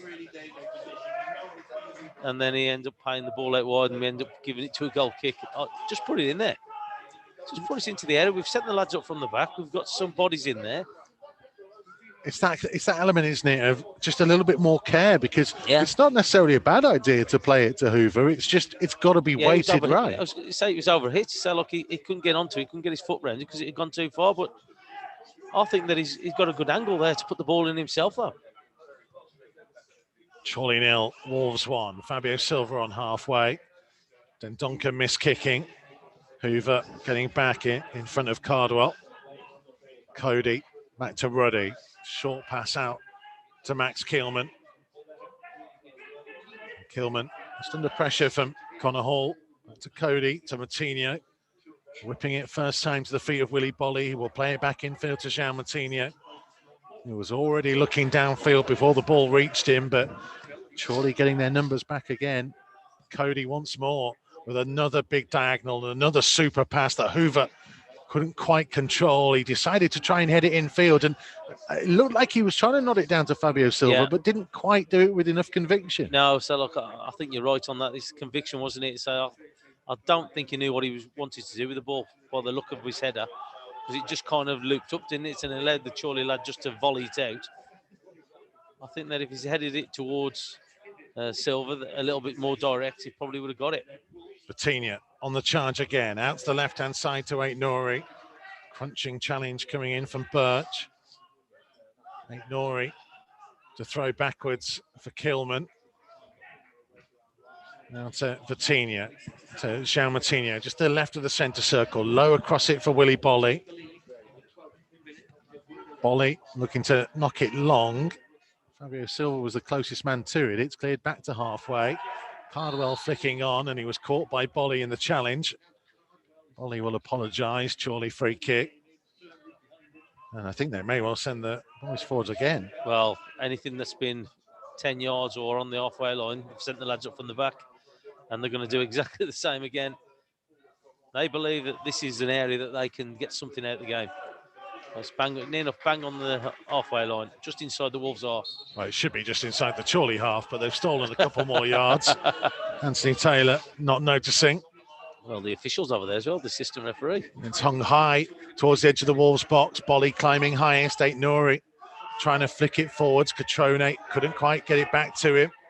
And here's Newby up towards the edge of the box. Kilman well positioned. And he gets a clearance to Catrone. Clever first time ball in field to Aït-Nouri, who looked like he was caught. And they'll pull it back for the foul on Ryan Aït-Nouri. So the fury of the Chorley bench down in front of us. Fabio Silva was caught late as well as he went looking for the follow-up ball. Well, I tell you Wolves what, have 2 down. I thought the challenge on Silva was the worst one at the 2. The lad's come sliding in from the back, showing his studs. Well, there is no VAR tonight. Some may be pleased with that, some not. Fabio Silva and Aït-Nouri have got to their feet without the need for treatment. We have 5 minutes to go until half time. Kilman taking the free kick short infield to Cody. He'll get it back as well, Max Kilman. Out to Aït-Nouri. Back to Connor Cody, midway inside his own half. He's got options right and left. He goes left to Kilman. Back infield to Cody. Couple of yards short of the centre circle. Turning and playing it low out to the feet of Kiana Hoover, just over the halfway line. Back infield to Willy Bolly. He leaves it for Connor Cody.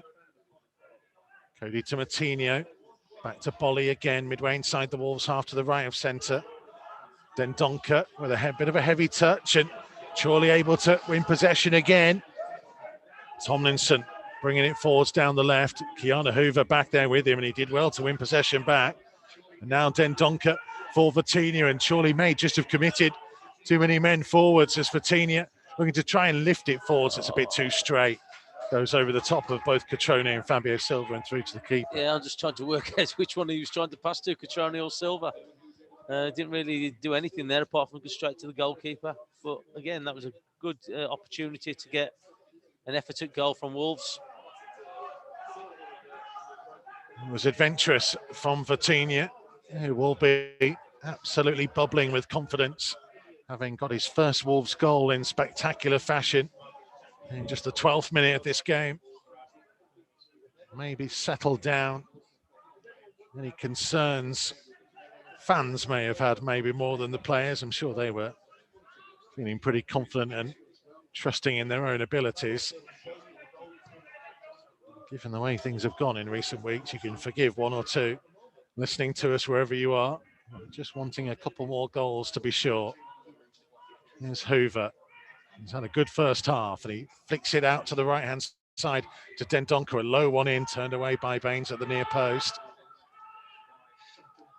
Got into some good areas, especially down that right-hand side, Tomo. They're just not really putting too dangerous a cross. But that's what's been lacking in the games, hasn't it? It's been that top third that's caused us a big problem in the last few games. His ball forwards, intercepted by Aït-Nouri. Matinho to Kiana Hoover. There's a bit of space in front of Hoover, and he can carry it over the halfway line. He's going to play it backwards to Willy Bolly inside his own half. The thoughts, of course, of Sam Ricketts and Michael Kightly at half-time. As Kilman comes over halfway down the Wolves' left. Catrone coming short. First time into the feet of Vitinha on halfway. It's the centre circle to Matinho. Back to Connor Cody. Now Vitinha once more. Looking and thinking about switching it right. Went to Cody. He played it short for Kilman.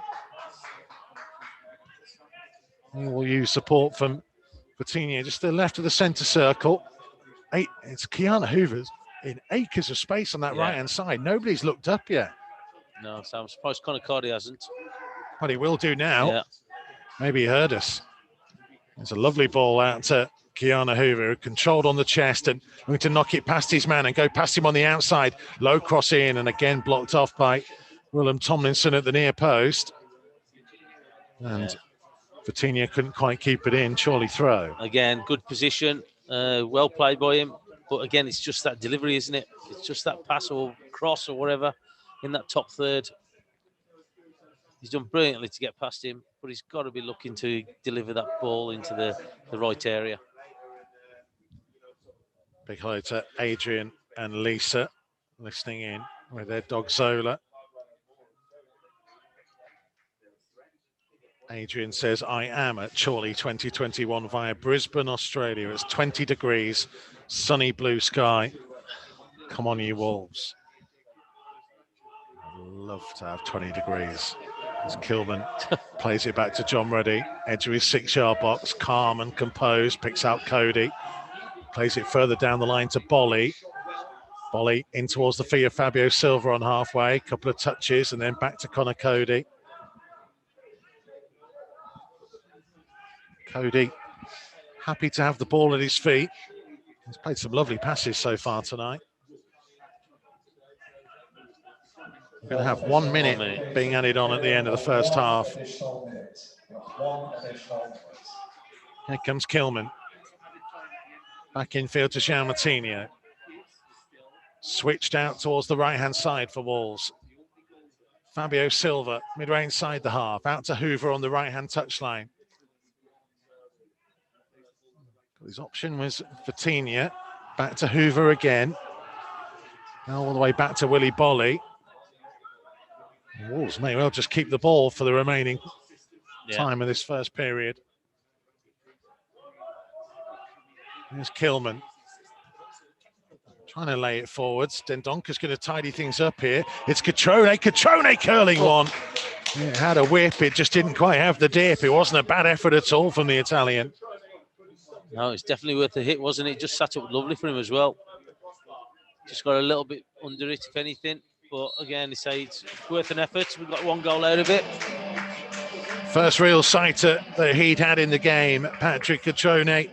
The sighter of Vitinha was the difference between the two teams in that first half. A lovely strike from distance, catching Matt Irwin unawares. Ball swerved a touch. It flew past the despairing dive to his left of the Chorley goalkeeper. That was pretty early on. Wolves have worked themselves into some decent areas. There've been plenty of balls pumped into their penalty area, but so far they have withstood all that's come towards John Ruddy's goal. And the Wolves keeper's not had a save to make as Wolves lead by 1-0 at the break. No, so look, it's been comfortable for Wolves. They've had a lot of possession on the ball. The only time that they've put things in danger is when they've given away possession pretty easily. And again, that's what they've got to try and get out of this game. Don't give any encouragement to Chorley, because we know what they're going to do. They're going to send the lads up from the back. And any opportunity for throw-ins, free kicks, corner, whatever it is. And we've just got to make sure we're professional about what it is. Keep the ball. If Chorley have got to come out in that second half now and try and get that ball back. But if they don't, then you just punish them with the lads up front. Good effort by Catrone towards the end. But just got to be better quality in that final third for me still. Okay, more from Andy Thompson to Kern. We'll also hear the thoughts of Sam Ricketts and Michael Kightly here on Wolves TV. Matchday Live Extra at the break. It's Chorley 0, Wolves 1.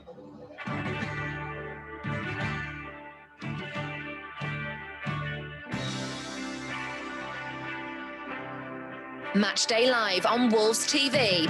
Listen for free online at wolves.co.uk or on the move anywhere in the world via the Wolves app.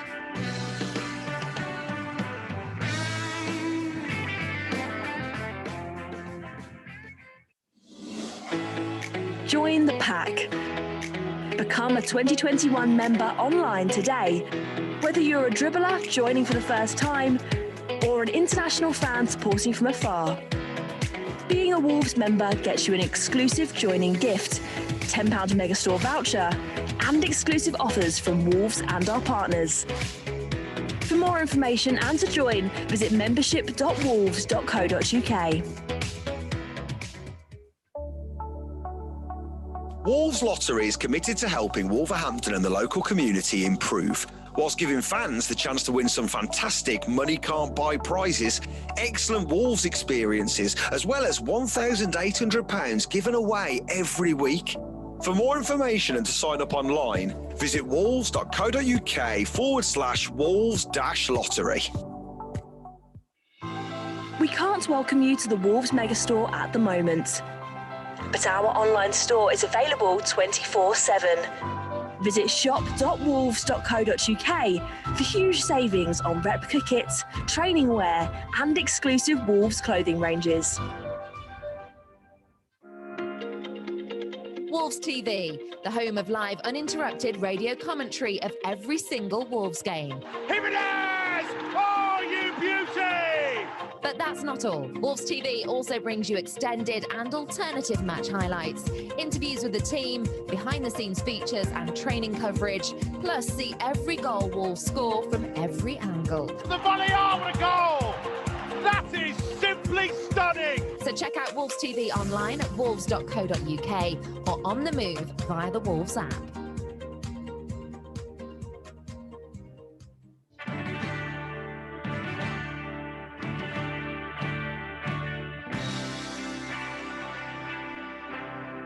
Matchday Live on Wolves TV. Listen for free online at wolves.co.uk or on the move anywhere in the world via the Wolves app.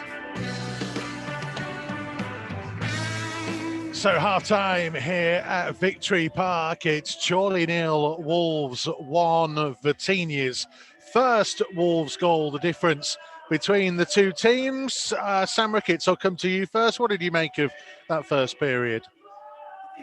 Okay, if I'm honest with you. I don't think Wolves have done anything more than that. They've controlled the ball in the middle areas without really causing the keeper too much problems, apart from one amazing bit of skill, and that's what you want to see more of the final third. Tomo said, can you up the quality in the final third? And barring that shot, Cotonyi had a shot at the end. They haven't really created as much as you want to do. There's probably a little bit of lack of the ability to beat a man in a 1v1 situation. Hoiver does it a little bit down the right. You can see his potential and also his weaknesses in that first half. But apart from him, there's no one really going past any players to really try and open anything up and create anything. But on the whole, good. They've managed it. The pitch is playing better than I thought it would do. It's not cutting up at all, which is really good. But okay so far. But we spoke beforehand. It was all about winning the game. And so far, so good. Michael Kightly, what did you make of it? Yeah, same as Sam, to be honest. I think, it's very difficult when you play against a side that have sort of 10 men behind the ball to break them down. And it was that moment of quality from Virginia that did that.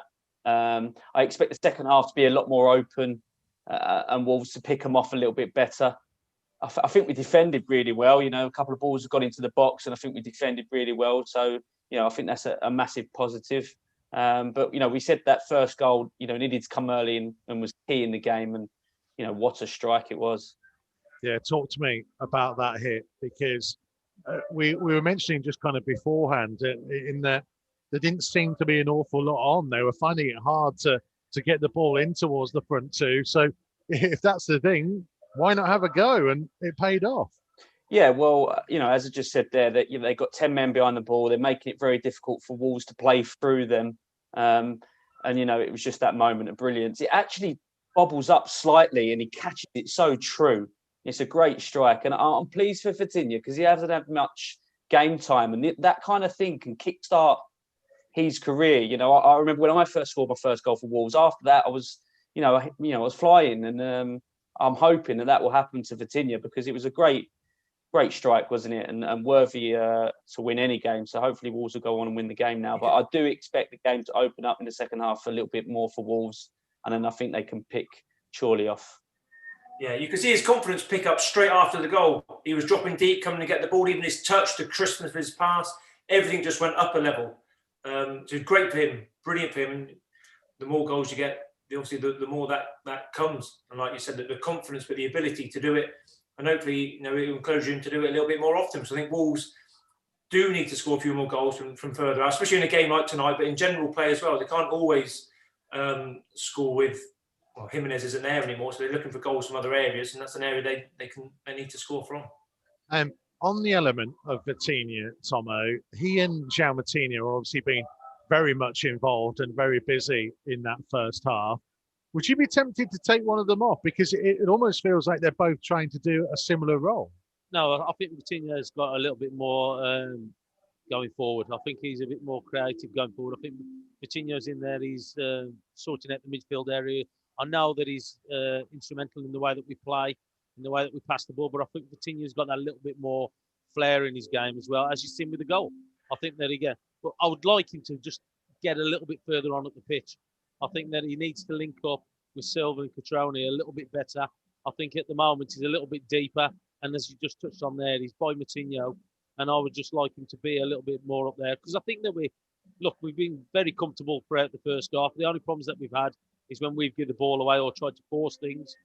But apart from that, I think that he can afford, when we have got the ball, just to squeeze up a little bit more and just be behind Catroni and Silva. Sam, from a tactical point of view, Chorley, in the last round against Derby, they played a 4-4-2 effectively with a diamond midfield.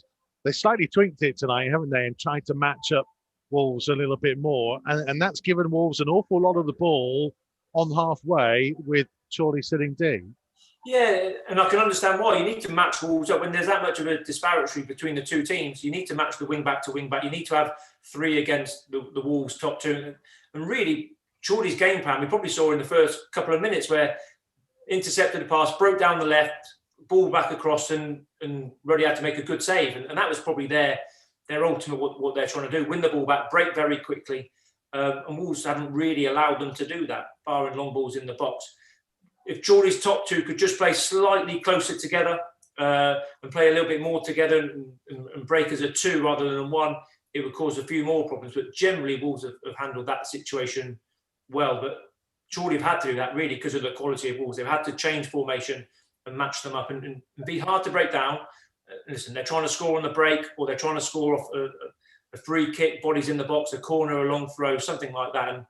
And you can see their game plan. And at the minute, Wolves have handled it pretty well. Yeah, the set pieces is probably their biggest element, isn't it? I mean, we've seen even when they get a free kick in their own half, they're sending the defenders forwards. We know what's going to happen. And in your old position in the centre of that defence, it's a busy old night for Bolly and Kilman especially. It is, and you're watching this game when we're used to watching Premier League football. At this level, that isn't unusual. All the lads go forward from a free kick. It's basically as far as the keeper can kick it for a lot of teams. So it's not unusual, and it is. But it's their way of scoring tonight. They're not going to score by breaking Wolves down, opening them up, moving the ball side to side. They're playing to what they think their strengths are and their Wolves' biggest weakness, which barring Bolly, then Donker, to an extent, the big aerial presence. So they're looking for anything, knockdowns around the edge of the box if they don't win the first contact and trying to get a shot away that way. They've done it a couple of times. Wolves just have to make sure that those situations they win the first contact, but most importantly the second one, and clear the ball. They've been guilty a couple of times of not really clearing the ball and clearing the defensive third, killing off any danger that Chorley have. Michael Kightly, what would be your thoughts ahead of this second half? Because you feel like Wolves are going to need to go on and at least get one more to give themselves a cushion. So how do you go about it? Because they're having all the ball, but they've not really got too many shots on target. No, they haven't. But I think for me, just carry on, just keep the ball, keep moving the ball, keep working Chorley. We've got to remember Chorley are not full time, so they will tire. And then I expect it to open up and Wolves to be able to, create more chances, as we said, in between the lines and try and get some more shots off. And I think that will happen in the second half. I fully expect them to go on and get maybe 1 or 2 more. Where does that goal come from, though, do you think? I think, either Catrone or Silva, but, as we said there, as Sam said, shots are going to be on from outside the box. We've got, a lot of quality in that area. I thought down the right-hand side we looked dangerous. So, whether Traore comes on and just finishes the game off for us, I think, as I said, we'll have enough in the second half to create enough chances to get 1 or 2 more goals. I mean, there's plenty of strength, Tomo, amongst the bench, but there's also a couple of youngsters. If you're Theo Corbeanu, who's been an unused sub for quite a few times in the last couple of weeks, you're probably thinking, I want my opportunity tonight. Yeah, while it's staying at 1, I don't think he will get that opportunity. I don't think he's going to put too much at risk by bringing in a new lad. I think that he wants to win this game, Nuno. He wants to make sure that we don't risk it and give them opportunity. Because while it's 1-0, they've still got a chance. They could still get something off a set play. The longer it stays, they'll have a little bit of belief. And I'm sure their manager is probably saying to them at half time, we're still in this game. We're still there. It's only 1-0. Go out there and just try and get a little bit closer to them, put a little bit more pressure on them. Okay, Wolves are back out. So we'll say thank you to Sam Ricketts and Michael Kightly. More from you two after the final whistle here at Victory Park. Quick break, and then it's the second half of Chorley against Wolves.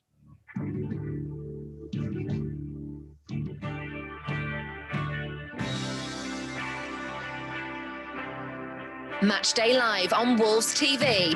Listen for free online at wolves.co.uk or on the move anywhere in the world via the Wolves app.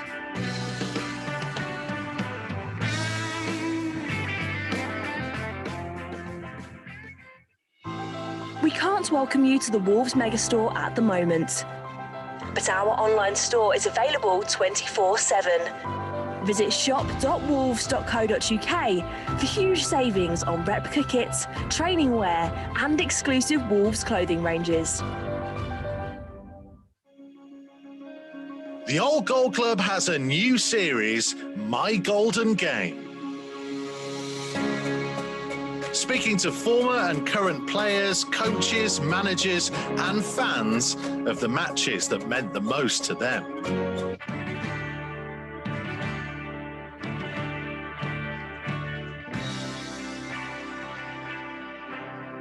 Matchday Live on Wolves TV. Listen for free online at wolves.co.uk or on the move anywhere in the world via the Wolves app. So we are just about ready to get going for the second half here at Victory Park. Wolves leading by 1-0. Remember, Bertini's first in a gold shirt. The difference between the two teams. No changes from either side of the break. Anthony Taylor just waiting for the go-ahead from the television match producers to let us get started again. And here we go for the second 45.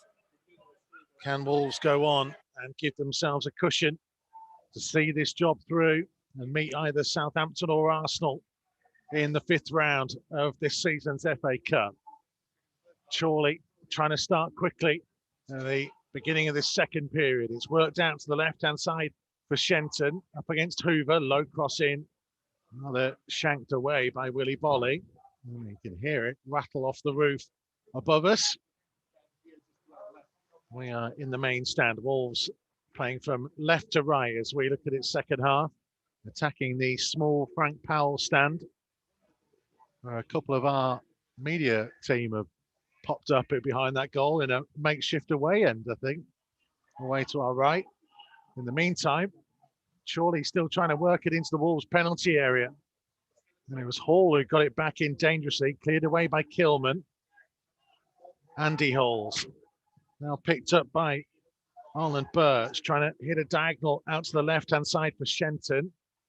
Shenton trying to play the ball back in field. It's a dangerous cross in and a good header, but a good save by John Ruddy. Well positioned. It was a close range header that came in from Connor Hall. And Ruddy had to be equal to it. The Wolves haven't started second halves well so far this season. It's been one of the biggest periods where they've conceded goals, and they nearly added to that tally early on here.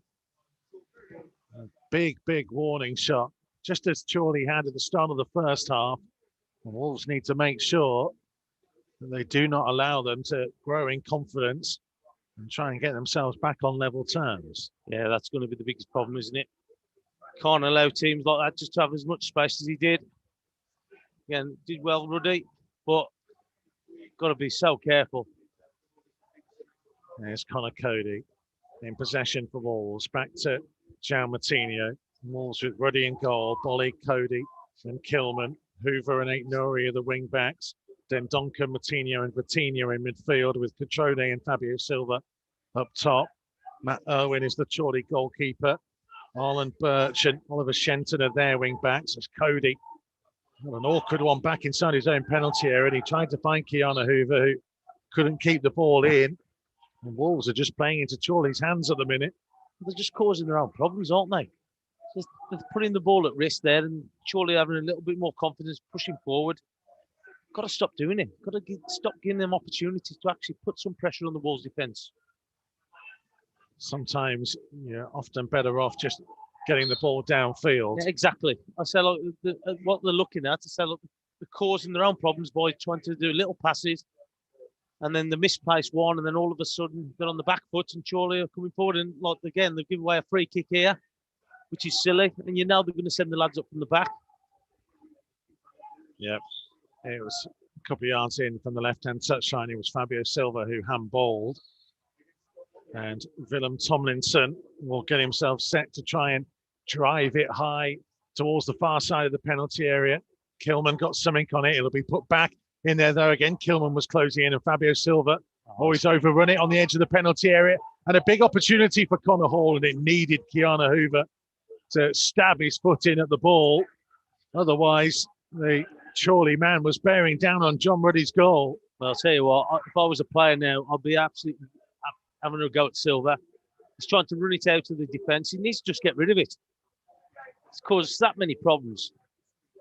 Fabio Silva trying to control. He's going to win a free kick that feels a little fortunate. Yeah, but if I was Connor Cody, I'd be having a word with him. I know he's a young lad and everything else, but you've got to be telling him to get rid of the ball. You can't afford to be losing the ball on the edge of your 18-yard box. They were fortunate to just get away with the opportunity there, that he didn't get a shot away. Paul Clifford wants Traore to be getting involved in this game. Jared Kelsey watching on the edge of his seat in San Antonio, Texas. Thinks it'll be a 3-0 win for Wolves, though the way they've started in this second half, that feels a little bit away. Need to try and get a grip on it again. Over 80% possession in the first half. You just don't understand. You can't put your finger on it, can you? Why we start so badly in first half and the second half in recent games. Yeah, it often used to be. Oh, that's another loose pass. That's going to set Cardwell away over the halfway line. Bolly tracking him. He's got support to his right from Elliot Newby. Bolly still there. Newby cutting infield, trying to play it on. And across came the challenge of Max Kilman. Did really well, Kilman. He's been good tonight. Yes. And like I say, I've seen him many times. He's steady in every game that I've seen. He's composed on the ball. And he's been the same tonight. 5 minutes gone on the start of the second half. And already it's got your knees shaking with what's gone on. Yeah, it doesn't feel like there are 109 places between these two in the football pyramid. Well, to be fair, they probably don't think so either.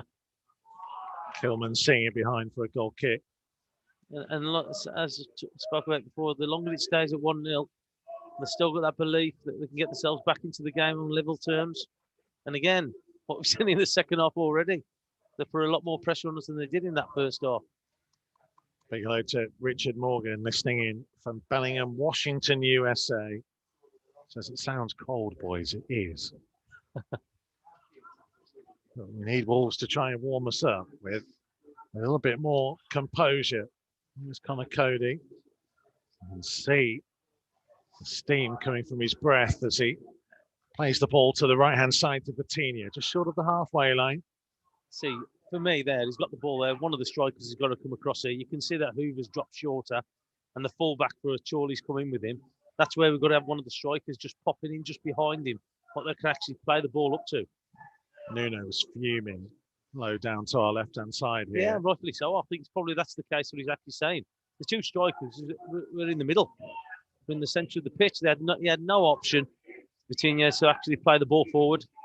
Here's Matinho over the halfway line in the centre circle to Dendoncker, who's got space to try and switch it to this right-hand side to Keanu Hoover. He's got himself isolated up against Shenton, and he's cutting infield and still running, trying to play it to his opposite number 8, Nouri. Now back to Jean Matinho, who lifts it into the penalty area for the run towards Cutrone, and the goalkeeper comes and punches it to the edge of the penalty area. And Tomlinson completed the clearance. Connor Hall holding off Bolly, playing it backwards to Shenton, infield to Lewis Baines. Then Donker had made the run as well as Cutrone there. And Matinho's pass, he just couldn't quite pick either of them out. I would just like the strikers just to work together. So like at the minute, they just seem to be working a little bit separate. And they need to, one come short, one going long. Just Nouri has lost it far too easily. And Newby driving forwards down the Chorley right. Support to come and the cross lifted in, and it will be struck goalwards by Connor Hall. And thankfully, he couldn't get over the top of the ball. But that's another good opportunity that the National League North side have created in the opening 8 minutes at the start of this second half. And Wolves really need to get to grips with this. Yeah, they do. And I'm watching players just holding their hand up and saying, okay, it's apologies accepted. But we keep continuing to keep getting the ball away. got to do better with it. Can't keep giving away the ball and causing our own problems here.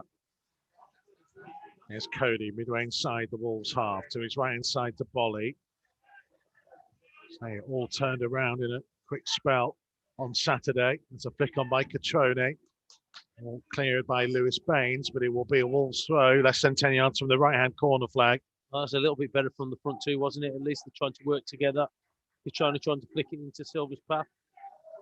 But that's what they've got to do. They've got to try and work together rather than individually, because it's been difficult for them. They haven't really been able to get into that first half, and so like in the second half, they need to be working as a pair. There's Dendoncker on the right, trying to continue his run into the penalty area. He's done really well, trying to pick out Fabio Silva, whose first touch was heavy. Wolves will get a corner if his first touch had kept it closer to him. So close in it, surely would have been 2 now. Yeah, Dendoncker did really well, didn't he, down this right-hand side. He tried to fit the ball to one of the strikers, and he ended up running onto his own pass. João Moutinho with the corner, right-footed from the right-hand side in front of the makeshift away end with some of our media team stood behind the goal in their grey jackets you might be able to see on screen. Moutinho playing it short to Hoover, who takes one touch, then lifts it in dangerously, and it was Kilman arriving. Whose head did it come off? It came off Kilman's in the end and will be a goal kick. They're the one who's put that Wolves flag up as well, are they? Maybe. There is a Wolves flag up behind the goal. Yeah. It's St George's flag with Atherstone. Yeah, Atherstone through the middle and a Wolves logo in the top left corner. Atherstone Wolves represented all the way here at Chorley. I say the many who claim to have been at the original Chorley games back in the 80s. Tomo was there. Slightly wishing he wasn't. Well, on the night I didn't. There's Hoover. The modern 2021 vintage, leading by a goal to nil, but giving Chorley a bit of hope at the start of this second half. The ball will go infield comfortably to Ruddy, who leaves it for Cody. Passed early to Kilman. I feel like Wolves need to up the tempo a little bit, move it forward quicker. And I would like a little bit to get up the field a little bit further as well. So Coutinho behind Eight Nori. Yeah. Say that there's a lot of youth in amongst this Wolves group. Oh, look, I know that people, and again, this will be a great experience for them to be playing at places like Chorley. They have to make their quality count, and they haven't been doing so in the second period so far. 56 minutes played. Long throw. Kilman trying to head it forwards. Newby got there ahead of Dendoncker. Moutinho challenging and winning the ball. Neat little bit of footwork out on the left-hand touchline. He did really well to find Catrone. Infield to Fabio Silva, now for Dendoncker. Switched out to Kiana Hoover on the right-hand side. And he's got Dendoncker just in field. Here is Dendoncker. Now for Fabio Silva on the edge of the box. Tried to strike and he was closed down quickly. Bolly finding João Moutinho. Across the centre circle for Kilman. Infield to Vitinha. This is better for Wolves, Tomo. Yeah, it is. And it's further on up the field as well for me. So look, we want to be in this middle third and top third. We don't want to keep passing it across the back because it just invites pressure from Chorley when we make a mistake, because we have done a couple of them tonight. There is Dendoncker back to Cody. I wonder how long it'll be before Nuno thinks about changes. And he's usually a man who does it on the hour, doesn't he? The games around about that time. But I think Hoover's done well down this right-hand side, hasn't he? There's Cody. Leaves it for João Moutinho to carry the ball over the halfway line. Out to the left-hand side it goes for Dendoncker. In towards Catrone, who tried to flick it towards Fabio Silva. Brave defending. Comes back again to Catrone by virtue of Dendoncker, who then slices the attempted crossfield ball. Catrone is growing into this, it feels, in the second half, like he's decided he's going to just float around and try and get involved more. Well, he needs to. I think that the defense is difficult in that first half. But I just think they've got to play as a pair. If even Silva are playing up front, they've got to work together. Because you're looking at it, so the only times that they've looked like they're going to cause a problem when they're together, where one's flicking it on or the other one's going long and short. Baines to throw it down the line. Keanu Hoover's head went backwards. Connor Hall on for Newby, just a yard or so to the left of the penalty area. Support arriving. Wolves just had the numbers in there. It will be a Chorley throw, though. Hall thinks Catrone is going to score. I hope so. It would do an awful lot for his confidence. Yeah, well, I think it'll do wonders for the team as well. And they are going to allow the long throw to come in. Well, the lads come right from the right back position to the left back position, isn't he? And Scott Leather, the captain, amongst those heading in towards the near post area, which is pretty congested inside that Wolves box. Second balls are going to be important here. Bolly amongst it, that will try and get their head to it. Bolly got his foot to it in the end and just about managed to work it away for a Chorley corner. As we approach the hour mark here at Victory Park. Well, that's something they wanted in it. And again, everybody were going up. Wolves just needing to stand firm. There. Yeah. Corner will come in, right-footed from the left-hand side. Everybody back to defend it inside the Wolves box. Willem Tomlinson is the man, just placing it ever so carefully. And in the end, as he did take it, the referee had spotted something he didn't like in amongst a crowded 6-yard box. Wolves have got 6, in fact 7, in and around their own goalkeeper. Well, you've just got a sight there of what they're looking to do on corners. Get on the keeper, get it in there, and put numbers in there. It's just the delivery now. Looks like Bolly is effectively a free man on the edge of the 6-yard box, hoping to be the man to head it clear. It goes high towards the far post. It's headed back dangerously, and what a good save by John Ruddy to tip it over the crossbar. Chorley's best chance, and Ruddy is fuming at his teammates for allowing it. They all got drawn in close to him, and nobody followed the runners at the far post, and it needed Ruddy to be equal to the challenge. Well, I'll tell you what, they've done that a couple of times where they've overloaded the back post and been free. They did that early in the first half as well. Got to be careful of that back post for me. Corner again, right-footed from the left-hand side. Will they try and do exactly the same here, Chorley?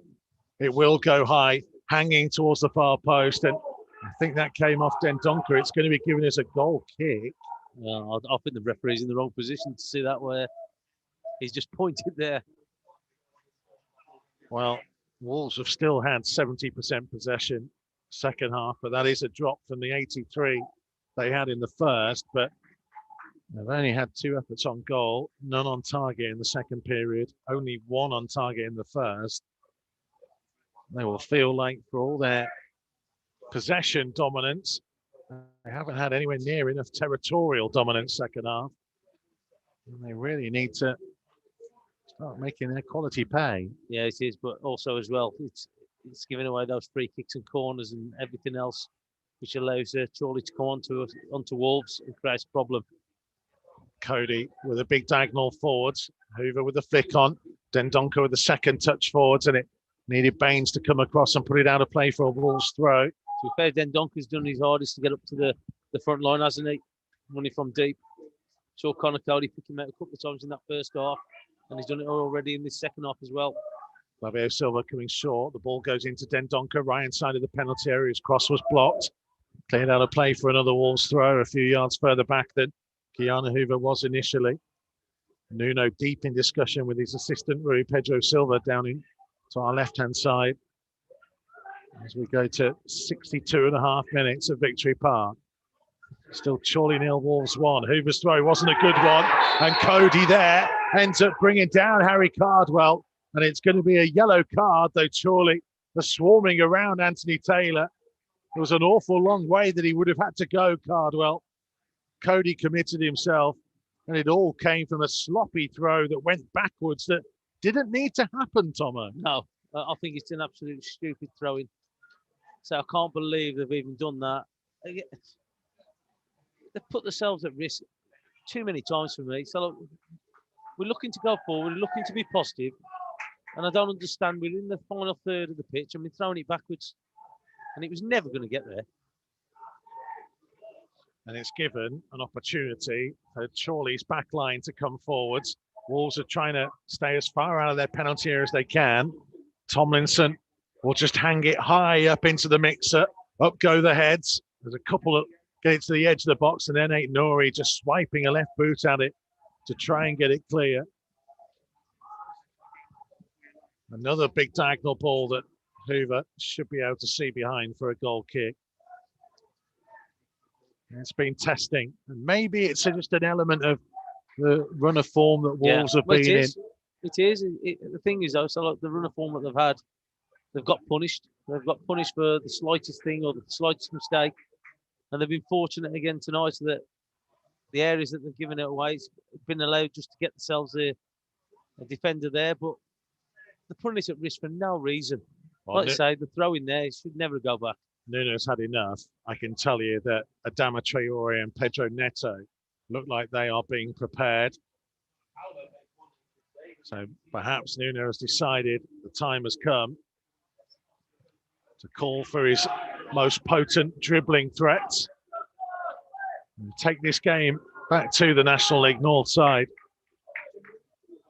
Because the momentum, even though Wolves are still having most of the ball, it just feels like it's more with Chorley. Again, the longer it goes on, the Sellock and if Wolves keep giving Chorley little glimpses of things, the confidence is going to grow. And you've seen it come from Chorley. They've got a belief that they can get something out of this game. Ball came off Hoover. It will be a Chorley throw midway inside the Wolves half. The Baines will come forwards to take. Most players back trying to defend as the ball goes short to Tomlinson. Down that left-hand side for Shenton, who was just caught there by Dendoncker. And again, it's another opportunity to send the big boys forwards. We are our worst own enemies, aren't we? So look, we just create our own problems. And again, we know that the one thing that we don't want to give away is free kicks, corners, set plays, and we keep doing it. And we've invited them more and more into the second half. For whatever reason, just to give away those silly little free kicks again. Well, they will be lifted into the danger zone. Right-footed from that left-hand side, it's curling, and it curls straight into the arms of the waiting John Ruddy.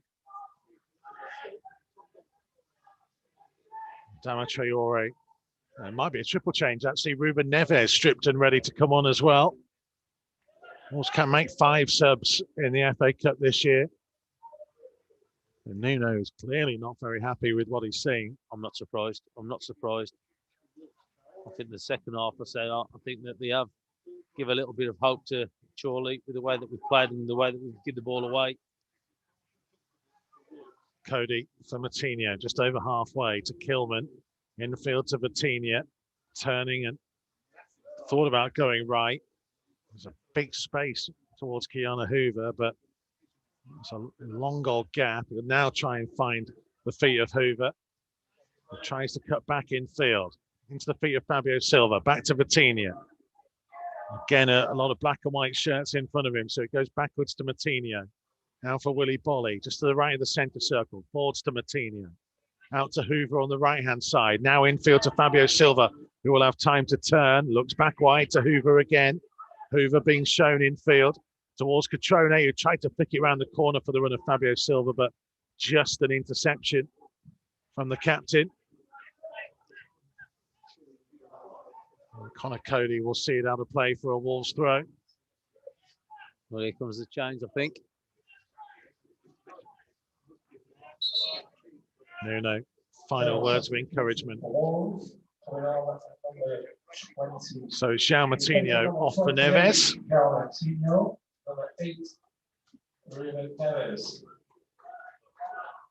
And it's Patrick Catrone who is coming off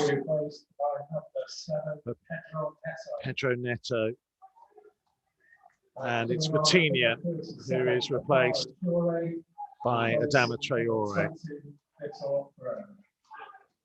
Thoughts on that little lot? I'm not surprised. I'm not surprised that he's brought them on, Neto and Traore especially. But I'm surprised that he hasn't. Well, he's gone with 3 up front there by the look of it. With Traore, Silva and Neto up against the line. And it may be telling that it's Fabio Silva that stayed on and not Catrone. As Traore goes late in on Baines. And Traore just getting involved with one of the Chorley bench. Yeah, that's the I problem. think he liked one of the comments there. Yeah, well, they were up in arms, wasn't they? It's a foul. There's no doubt about it. It's a foul. But the bench are up in arms. Jamie Vermiglio, the Chorley manager, spent a good part of his playing career not too far from Wolves at Telford. Andy Priest is his assistant, and Anthony Taylor just coming over to have a word with Vermiglio.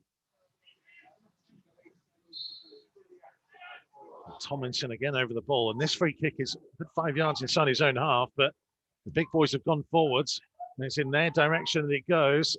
Kilman and Aït-Nouri almost jumped into each other. Dendoncker with the first header away. Kilman's clearance bounced, came back, and then loose pass by Neves, couldn't find Neto. Neto closing in though, trying to put pressure on. Kilman, it's going to be a free kick given. Midway inside the Wolves half. Kilman thought he could win it, his eyes lit up. Well, I don't know if he's... Connor Hall went over. Yeah, I don't know if there was that much contact from it. I know it's difficult to see from here. But again, some more pressure for him to deal with. 20 minutes to go at Victory Park. Wolves lead in the FA Cup fourth round is only by 1-0. And they have yet more defending to do. They've had to do quite a bit in this second period. Tomlinson stood over it. He's got an option just short to his right. Plenty waiting to run. Tomlinson with his right foot will lift it into the Wolves penalty area. It's headed back to the edge of the box, and Neves with the outside of his right boot clearing it. Picked up by Andy Halls, who looks to try and hoof it high out to the left-hand side. Newby challenging with Hoover. Hoover got a toe to the ball. It's another Chorley corner. Yeah, it's not a good spell for them, is it? It's their third of the second half, you know, Chorley. Yeah, it is. And that just tells you what's happened in the second half. They've not had that much control. I know you're saying they've had possession, but they haven't really seemed to be controlling this second half as much as they were in the first half. There they are, spending a lot more time than they anticipated in their own penalty area. Again, everybody is back to defend as this corner will come in right-footed from the left-hand side. It's lifted in towards the near post this time, headed away by Hoover. Oh, the lad, It'll be a throw though. Yeah, the lad coming up from the back with a long throw. Alan Birch will make his way over. So it won't be too dissimilar to a corner. No, it's a similar position to take it, isn't it? And again, Bolly and Dendoncker amongst those trying to protect the near post. Neves in there as well. Cody right by the post with Ruddy just behind him as the ball loops in towards that congested area, and it was flicked on, and it was Kilman who headed it away. Further on by Traore. Tomlinson trying to lift it back in. It was Kilman again who headed it out. Newby trying to strike it, blocked off by Aït-Nouri, and the ball is going to rebound right for another corner. Well, this isn't a good spell for Wolves, is it? So look, it just seems we can't get out at the minute. Under real pressure, real pressure. And this is a real telling period of the game. The Wolves have to stand firm. Well, they've got to try and get hold of that ball, haven't they? So at the minute, because you can just think of the confidence that Chorley have got with the way that they've just keep corner after corner, set play. Corner right-footed from the right-hand side. Again, it's lifted high towards the far post. It's nodded down, blocked off by Dendoncker and cleared away by Kilman. But it's going to come just to Alan Birch on halfway, who's got plenty of time to set himself and lift it forwards again. Dendoncker winning the first header on the right-hand side of his box. Traore has lost possession though to Baines. Comes out again to Andy Halls, whose cross takes a big deflection and comes back to the midway point of the Wolves half. Fabio Silva's got his head to it. And now Pedro Neto can try and set off at speed. He's going to have to go it alone here. Traore is the only man close enough to him. Neto just forced a little bit wide, trying to keep his footing on that left-hand side. Waits for support to arrive from Aït-Nouri. Well, that's good from him there. So at the end of the day, he's drove Wolves up further up the pitch. He's allowed them to get them more further on up there. Traore up against Baines, cutting back in field. Sliding tackle, Neves wide for Kiana Hoover. Again, he's been shown in field, a low one. He was trying to pick out Dendoncker, cleared away by Tomlinson. Well, at least Wolves have got it down the right end of the field. Well, it is. So just give them a little bit of relief in defending, isn't it? The throw is going to be further back towards the halfway line than Kiana Hoover was anticipating. 74 minutes played. Wolves 1, Chorley 0. 16 minutes to go. And again, a loose pass in field by Hoover. Tomlinson.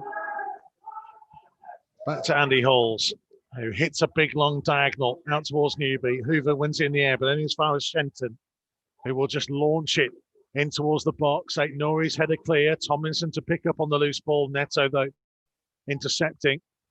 He had way too much time there, Tomlinson. Yeah, he did. Neto into the feet of Fabio Silva. Back to Pedro Neto, just over halfway. Then Donker to Neves, the left-hand side of the centre circle. Back to Willy Bolly. Oh. He's fired at Traore, who's managed to keep it in. Finds Neves. Back to Willy Bolly. Right out to Hoover. It's the worst part of the pitch is right down in front of these dugouts. I think they've gone a little bit more direct as well, haven't they, Chorley? I think they have definitely gone a little bit more direct with passing it. Oh. Neto's ball was comfortably blocked off by Tomlinson. Nori's going to pop up on the loose ball, though. Infield to Neves. Looking to Traore to his right. Hoover had already set off. Traore might fancy going alone. It's right-hand side of the penalty area. Now plays it wide to Hoover. 5 yards from the corner flag. Back to Traore again. Trying to cut back infield. Teeing it up for Neves, who sweeps it first time right-footed to the left-hand side to Nori. Wide to Pedro Neto. Back infield to Ray and Nori. Now Dendoncker under pressure. Finding Neves. And back to Willy Bolly. Well, at least they've got a little bit more control over the game, or they've got possession of the ball. Again, so you've got to try and just get that top third right. Don't put the ball under pressure. Don't get away. Kilman infield to Cody. Now Ruben Neves. Cross to Max Kilman once more. Then Donker on the halfway line. Infield to Max Kilman. Just the left of the centre circle. Bit of space in front of him. Just leaves it for Connor Cody. Now to his right hand side to Bolly.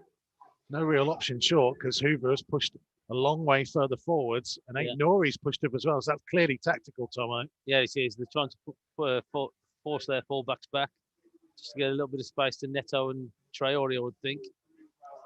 But again, they're just staying in there, Chorley. The lads up front are just trying to nick that ball, and that's the thing. If they can get that ball in that top third, it's going to be a lot better for them. Dendoncker couldn't quite get it to Fabio Silva. Credit to the way that Chorley have defended so far in this game. It's gone up early towards Connor Halls. Harry Cardwell across the centre circle for Mike Calverley.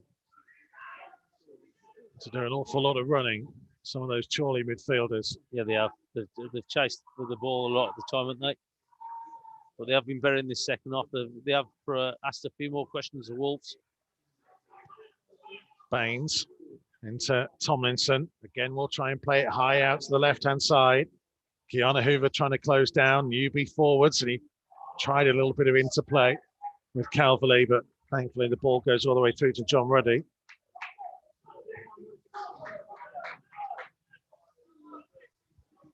Say, Chorley's possession in the second half is up to 32%. Yeah. But they've been more effective and look more of a danger. Well, they've had 6 efforts on goal to Wolves 2 in this second period. That tells you everything, doesn't it?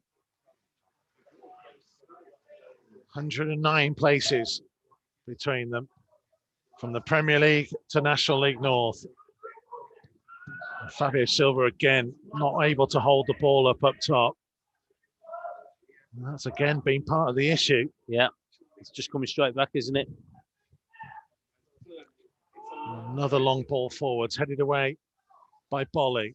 Again, he'll be nodded forwards by Tomlinson. Cody captain's performance in stepping in, making sure he got there. And he, under pressure, manages to find Ruben Neves. Just seems like when Neves got the ball there, Tomo, there just wasn't a lot of movement for him. No, it isn't. Not a lot of people showing and saying, give me the ball. Traore on the right, managing to try and get a run forwards and just blocked off by Shenton, who won't have come up against many in the form of Adama Traore and the speed he has, and he didn't want him to go past him there. It was always in his mind to try and block it off. Yeah. Hoover again throwing it all the way back to halfway to Bolly. Infield to Neves. It was a little bit short, but he got there first. I was going to say, they put it at risk, didn't they? Oh. It's too close to mention, isn't it? Here's Bolly for Traore, just over the halfway line. A couple of yards in from the right-hand touchline. Traore trying to twist and turn. Found Kiana Hoover. Leaving it for Traore to take over again. Now forwards to Hoover, had continued his run. Hoover trying to cut in field, edge of the box, maybe trying to tee it up for Pedro Neto, who was closed down sharply, so carries the ball out to the right-hand side and feeds Traore back to Neto once more. And look to feed the ball infield to Neves. Slap bang in the centre of the half, trying to lift it for the run of Aït-Nouri and covered by Arlen Birch, but at the expense of a Wolves corner. See, I think that's a decent ball. So at least he's being positive and going forward, and there's a run from Aït-Nouri going in there. 10 minutes left to play. Plus time to be added on. Wolves in search of a second goal to give themselves a cushion here at non-league Chorley. It's Pedro Neto to take the corner, left-footed from the left-hand side. Kilman and Bolly and Dendoncker amongst the targets. He went all the way through the penalty area, way too high. And there'll be a Chorley throw on this near side to us. Yeah, so look, again, he's just struck it too well into the Neto. All set pieces. Actually put them direct in the box first time tonight. Whereas normally we try and work things short, but it doesn't matter whether it's direct in or played short and changing the angle. It still doesn't seem to find a gold shirt in the penalty area. No. Fabio Silva trying to make a nuisance of himself and just forced a hurried clearance that Kilman has time to collect. Yeah, so well, that's been the story, hasn't it, for the last few weeks, hasn't it? That top third has been the place where we've struggled a lot. I know we're missing Jimenez, but again, so look, I think the quality and delivery hasn't been the best or hasn't been up to what we usually are. It's usually quality in. But look, so look, there's just something that they've got to keep working on. Hopefully, we get the victory tonight and they can build on that. A clean sheet wins you the game, doesn't it now? And that's the thing. That'll be something important as well to the team. Ready to knock it long in the direction of Fabio Silva. Cleared away by Baines. Bolly will collect the loose ball inside the Wolves' half. 10-yard pass infield to Ruben Neves. A bit more space opening out for him. Now for Pedro Neto. Wolves maybe hoping that their full-time superior fitness will begin to pay off in this final period. We mentioned Chorley had got through an awful lot of running. Yeah, they had done a lot of chasing, didn't they, in that first half? There's Fabio Silva, right hand side of the penalty area. Too heavy a first touch, though, and comfortably behind for a goal kick. Yeah, I think the defenders just read that a little bit, didn't he? He just backed off him and just allowed him to do the little flick. Chorley might be thinking about a couple of subs. It's more. Yeah, they've worked hard, haven't they? They've done a lot of chasing. Yeah, more and more players have started to come over and try and get some energy drinks. And we do have a couple of players on the bench. Adam Henley has got Wales international caps. Coming off. We're going to see who is coming off. It's Oliver Shenton. Oliver Shenton. Replaced by Adam Henley. Coming on, Adam Henley. Also. And Lewis Baines has gone off. Lewis Baines being replaced by number 7, Sean Miller. Sean Miller is the other change. So it might be a change in their formation a little bit, maybe. Go a little bit more positive up front. Got to go for it, why not? Yeah. Traore climbed highest, but it's going to be a Chorley throw. May as well go for it. See what they can do. It's Dendoncker climbing. Bolly didn't quite get a firm touch on his attempted clearance. Tomlinson, middle of the half, back into the centre circle. Scott Leather to try and leather it forwards, and it's Bolly who climbs highest, comes to the edge of the box. Tomlinson picking up on the loose ball, closed down by Neves. Comes backwards to Andy Halls, who's just going to launch it, putting it into the mixer. Kilman did well to get it clear, and Aït-Nouri just lifting it forwards towards Fabio Silva. Again, miscontrols it on the edge of the centre circle. And his team really needed him to hold it up there, Tomo. Yeah, we did. So again, he struggled to get hold of it this evening, hasn't he? To get any kind of a link-up play at all. But the thing is, he's still working. He's putting in the effort. But that's something that he's got to work on. He's got to try and relieve the pressure, as you could say, off the back line of lads, and just get hold of the ball. So, one, we can get the pressure off us, but also as well to link up with other players coming forward. Kilman just brought down there, just held back as he was trying to carry the ball forwards. Ruben Neves taking over. We have about 5 minutes left to play, plus time to be added on. Chorley 0, Wolves 1. Wolves still searching for that second goal to provide a little bit more comfort to those of you who are listening and watching wherever you are. Pedro Neto on the left-hand side, about 30 yards from goal. Aït-Nouri was infield. He's being forced backwards. He's going to try and pick out Fabio Silva, who takes it on the turn, tries to strike, and there was a couple of deflections that meant it went comfortably through to Matt Irwin, the Chorley goalkeeper. The thing is that was better from Silva. Good take from him. Another shot got blocked, but at least he was better with the control and the turn. Oh, Aït-Nouri is going to win a free kick. He went bravely in there. I think the lads jumped at him a little bit there, and I think that's what the Wolves players are saying to him. There is a yellow card shown to Arlen Birch. Just bounced up, didn't it? Yeah, it just bounced up, but Aït-Nouri was always going to be favourite for it. Rich Frampton says dry January might have to end early at this rate. I think there's a few of them, isn't there? Another change coming for Chorley. Substitution for Chorley. Harvey Smith. Number 3, Harvey Smith, replacing number 27, Connor Hall. So Connor Hall going off. So his run of scoring in every round, that's once they got through to the first round proper, comes to an end.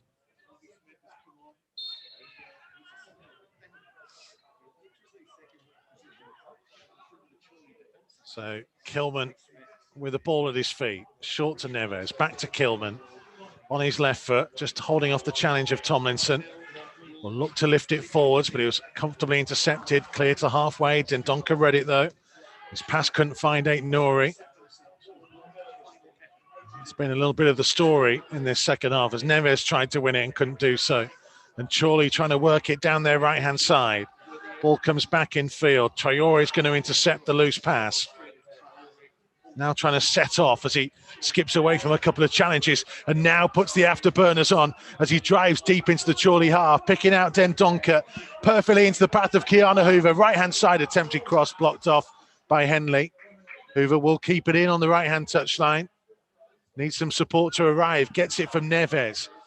Neves thought about crossing early, instead going back wide to Hoover. Infield to Traore. Used all his strength to hold on to the ball.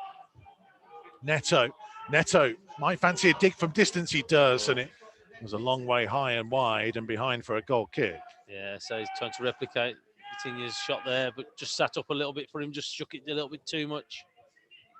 And again, just from his body language, he's disappointed in himself, I think. So we are, 2 minutes left to play of the 90. There will be a couple of minutes added on. Chorley will have to keep believing. Wolves are going to get a free kick here. He's saying that he's using an arm on him. He's booking him. A yellow card for Harry Cardwell for a challenge on Kilman. Well, yeah, he's saying that he's used his arm across him. Didn't really see much in it. I thought they'd both just gone for the ball. Cardwell just jumped a little bit higher. Done well tonight, Max Kilman. Yeah, he has. As I said before, so like he's been every game that he's played, he's been reliable. So he's looked comfortable in possession. He's defended well. There's no chance this evening either. I wonder how many times on the TV commentary they've mentioned that he played for England futsal. Without doubt. Apparently he did. Did he? I never knew that. Ruddy clearing it forward. We knew that first, of course.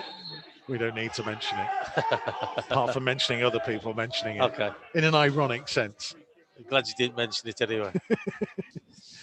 He also played non-league, you know. Did he? Apparently, yeah. Oh, okay. Is that after the futsal? I don't know, actually.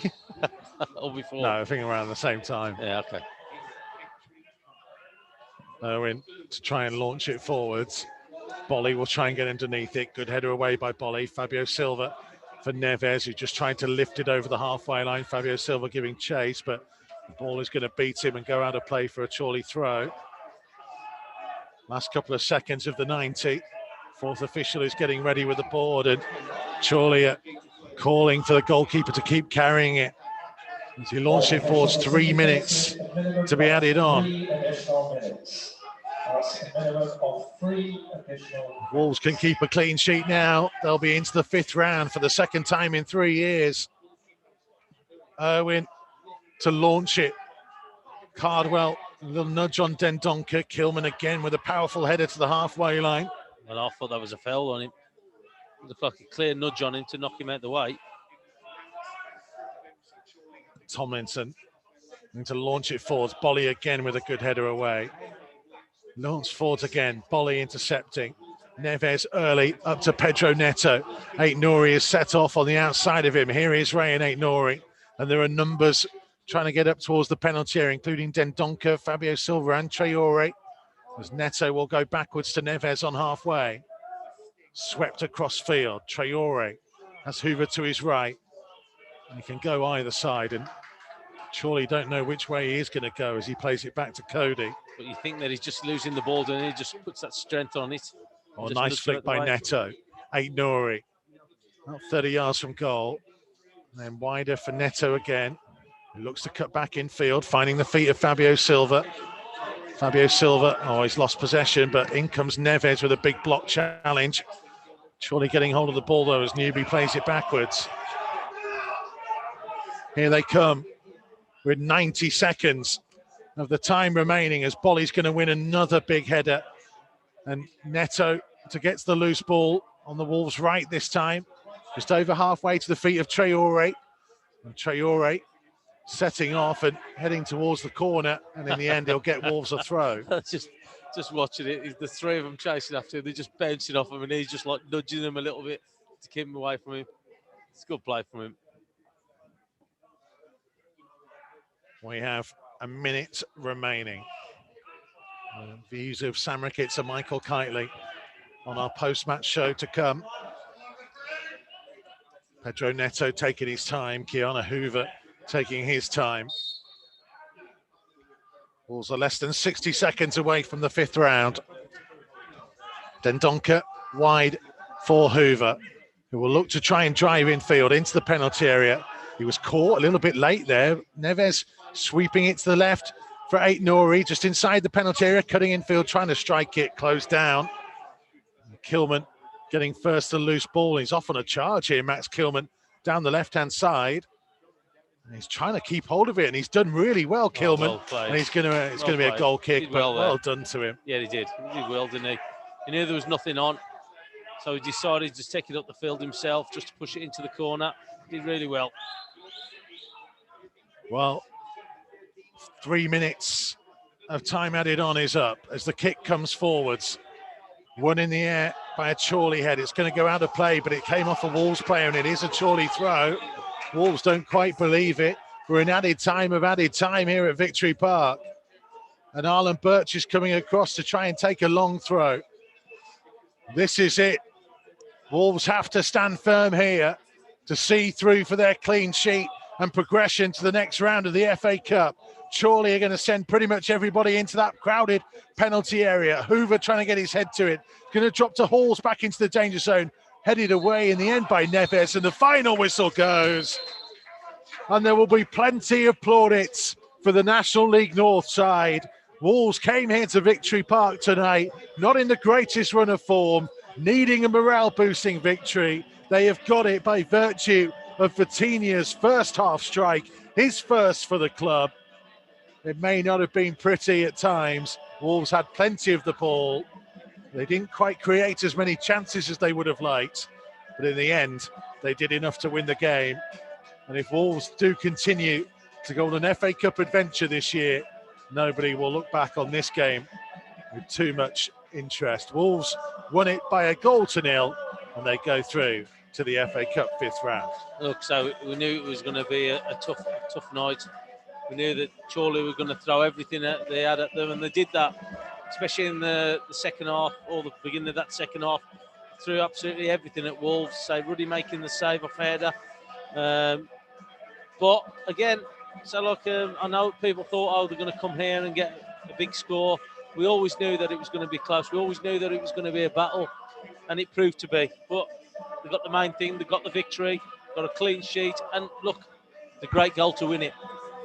Yeah, and I guess, Tomo, there might be an element as well that given the manner of some of the goals Wolves have conceded in recent weeks, they'll actually take a lot of positivity away from the fact that they survived the onslaught at times. Well, they knew what was coming in that. They knew that they were going to get bombarded on set plays, throw-ins, corners, free kicks, and so on.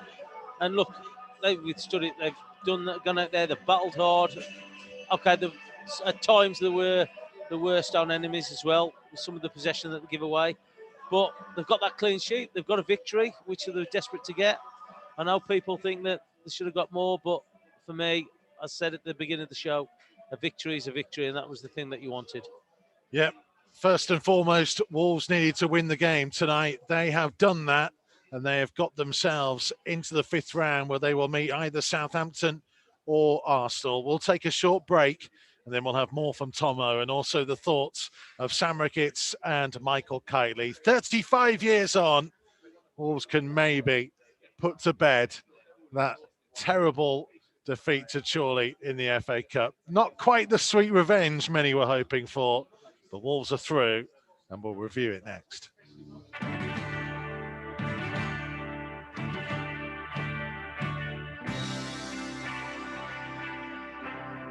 Matchday Live on Wolves TV. Listen for free online at wolves.co.uk or on the move anywhere in the world via the Wolves app.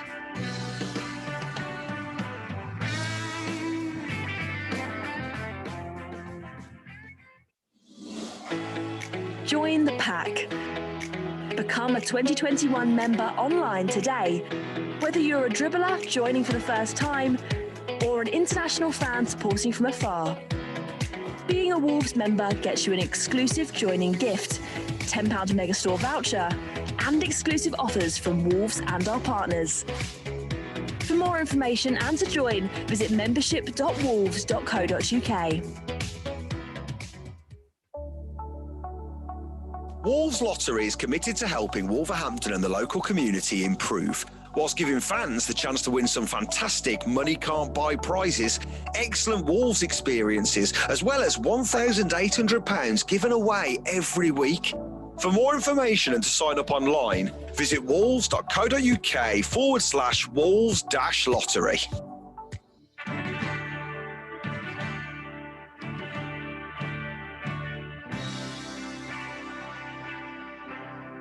Matchday Live on Wolves TV. Listen for free online at wolves.co.uk or on the move anywhere in the world via the Wolves app. So Wolves go through to the FA Cup fifth round with a 1-0 victory over National League North Chorley here at Victory Park this evening. That victory given to them by Vitinha's strike early in the first half. Michael Kightly, you can have first dibs on kind of summing that up, because Wolves still dominated in terms of possession second half, but Chorley, give them credit, gave it a real good go. Yeah, fair play to Chorley. I thought they were excellent, to be honest. As we said before the game, we knew it weren't going to be an easy game, and they gave a right good account of themselves. From Wolves' perspective, probably be disappointed with the performance, but it's a win, and that can breed confidence. It's a clean sheet, which we haven't had in a while. Job done as far as I'm concerned. It wasn't pretty on the eye, but a win's a win, as we said. Yeah, Sam Ricketts, we talked before the game about Wolves kind of being in that no-win situation, really. If they were going to get through, fans would have expected them to go on and do it comfortably. It didn't really turn out that way. No, it's job done, isn't it? If Wolves had got beat tonight, the headlines, it would have made the back pages of every paper, in this country and Europe. Wolves have won the game, albeit not fantastically well, but there won't be any headlines. It will be through to the next round. Kites is right in saying it will breed a bit of confidence, even winning that. I can hear Conor Cody now and John Ruddy in the dressing room saying, good, clean sheet. When we're looking at the likes, I thought Bolly and Ruddy were excellent. They were my two picks for potential man of the matches. That probably tells you how the game sort of went. But ultimately, it's job done, and they've avoided what Ali had to go through so many years ago. Tomo was watching on. They've avoided a banana skin and got through. What was some of the issues, Tomo, for you? We talked a little bit in commentary second half, especially, and you were saying about the front two just never really got that link-up play, and it never really stuck up top. No, it wasn't, Salah. I think the quality in the final third wasn't great tonight. I don't think the delivery in there, as I said to you about the front two, I thought the front two were playing too far apart. So every time they were looking to challenge for the ball or flick it on, the other one was over the other side of the pitch. They've got to start to work as a pair. If you're playing the two up there, they've got to try and work as a pair to hunt down the back line of Chorley, but also as well to put pressure on them. And it just didn't work for me on that. Worst down enemies with the ball. I think that we created our problems, especially in that second half, inviting pressure on from the set plays that we kept giving away. But again, look, it's a victory. They wanted the victory. They've got through to the next round. And I know that people will be looking at it thinking now, well, we're playing a non-league side. We should have done better. It was always going to be tough here. We said that before the show, that it was going to be tough, and it proved to be. Michael Kightly, Nuno kind of called for the cavalry midway through that second half and sent on Neves, but most importantly, Neto and Traore to try and give them something different going forwards. But we didn't maybe see enough of them, perhaps.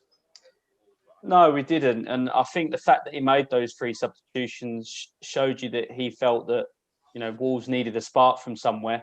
And they didn't really give us that spark. We didn't really look troubling, going forward, which is a bit concerning, if I'm honest, because I think over the last few weeks, we haven't created lots of chances and we haven't looked like scoring lots of goals. And it was a bit of the same tonight. I think the next 7 days is huge in the transfer market. I really do. I think Wolves, they need to sign a couple just to give the squad a lift. They look really flat at the minute. And I think if they can make a couple of good signings, then it can give everyone a lift and they can try and push on for the rest of the season. It's that element, isn't it, Sam? Teams live and die by the kind of the success of the forward players in a lot of opportunities. And we talked a little bit beforehand about, last couple of weeks, really, since Raúl Jiménez has been out, let's be honest about it, Wolves probably haven't got enough efforts on target. And that was a story again tonight. No, they're lacking that sparkle up top, and Tomo's spot on. I think if you're looking now, I think Neto's probably your one shining light who's come to the fore this season as much. But I look back and I think you've not really replaced Jota, not really replaced Matt Doherty. I know Doc was a right wing back, but the amount of problems he caused oppositions, him and Traore seem to bounce off each other so well. Traore doesn't look the same player as last year. Goals have been hard to come by, and it is. They can control the game, they can control the ball up until that final third. Then they're looking for a bit of brilliance, which we saw from the goal tonight, but we've not seen it enough to get enough shots, enough chances. And that's the one area they really need to improve on. So ultimately, if you don't score goals, you make every game. And there was 5-10 minutes spent in that second half where you're thinking, hold on a minute now. Every ball that's coming in the box, Chorley were getting first head onto it, or it only took a block. It was going to have to take a deflection, a miscontrol, a bobble or something, and they were going to get a chance, That's because we only scored 1 goal. You need to go and score the 2 and the 3 to relieve that pressure, because otherwise every team that you're playing against is always in the game. One for all three of you, really. And Tomo, you can have first dibs on this. I wonder whether sometimes part of the issue with Wolves scoring goals is that do they overplay at times? They had 2 out-and-out strikers in there tonight, and they didn't. Whenever they did try and get a crossing in the first half, it didn't really beat the first man. And then second half, we didn't really see the ball. And by virtue of us being here, we can see Fabio Silva and Petrone. They were making the runs. Yeah. The ball just didn't come to them. Yeah, we're trying to pick that perfect pass, aren't we? Or if it's not perfect, we end up going sideways and not looking for the strikers. As you said there, they were making runs. They were working that back line.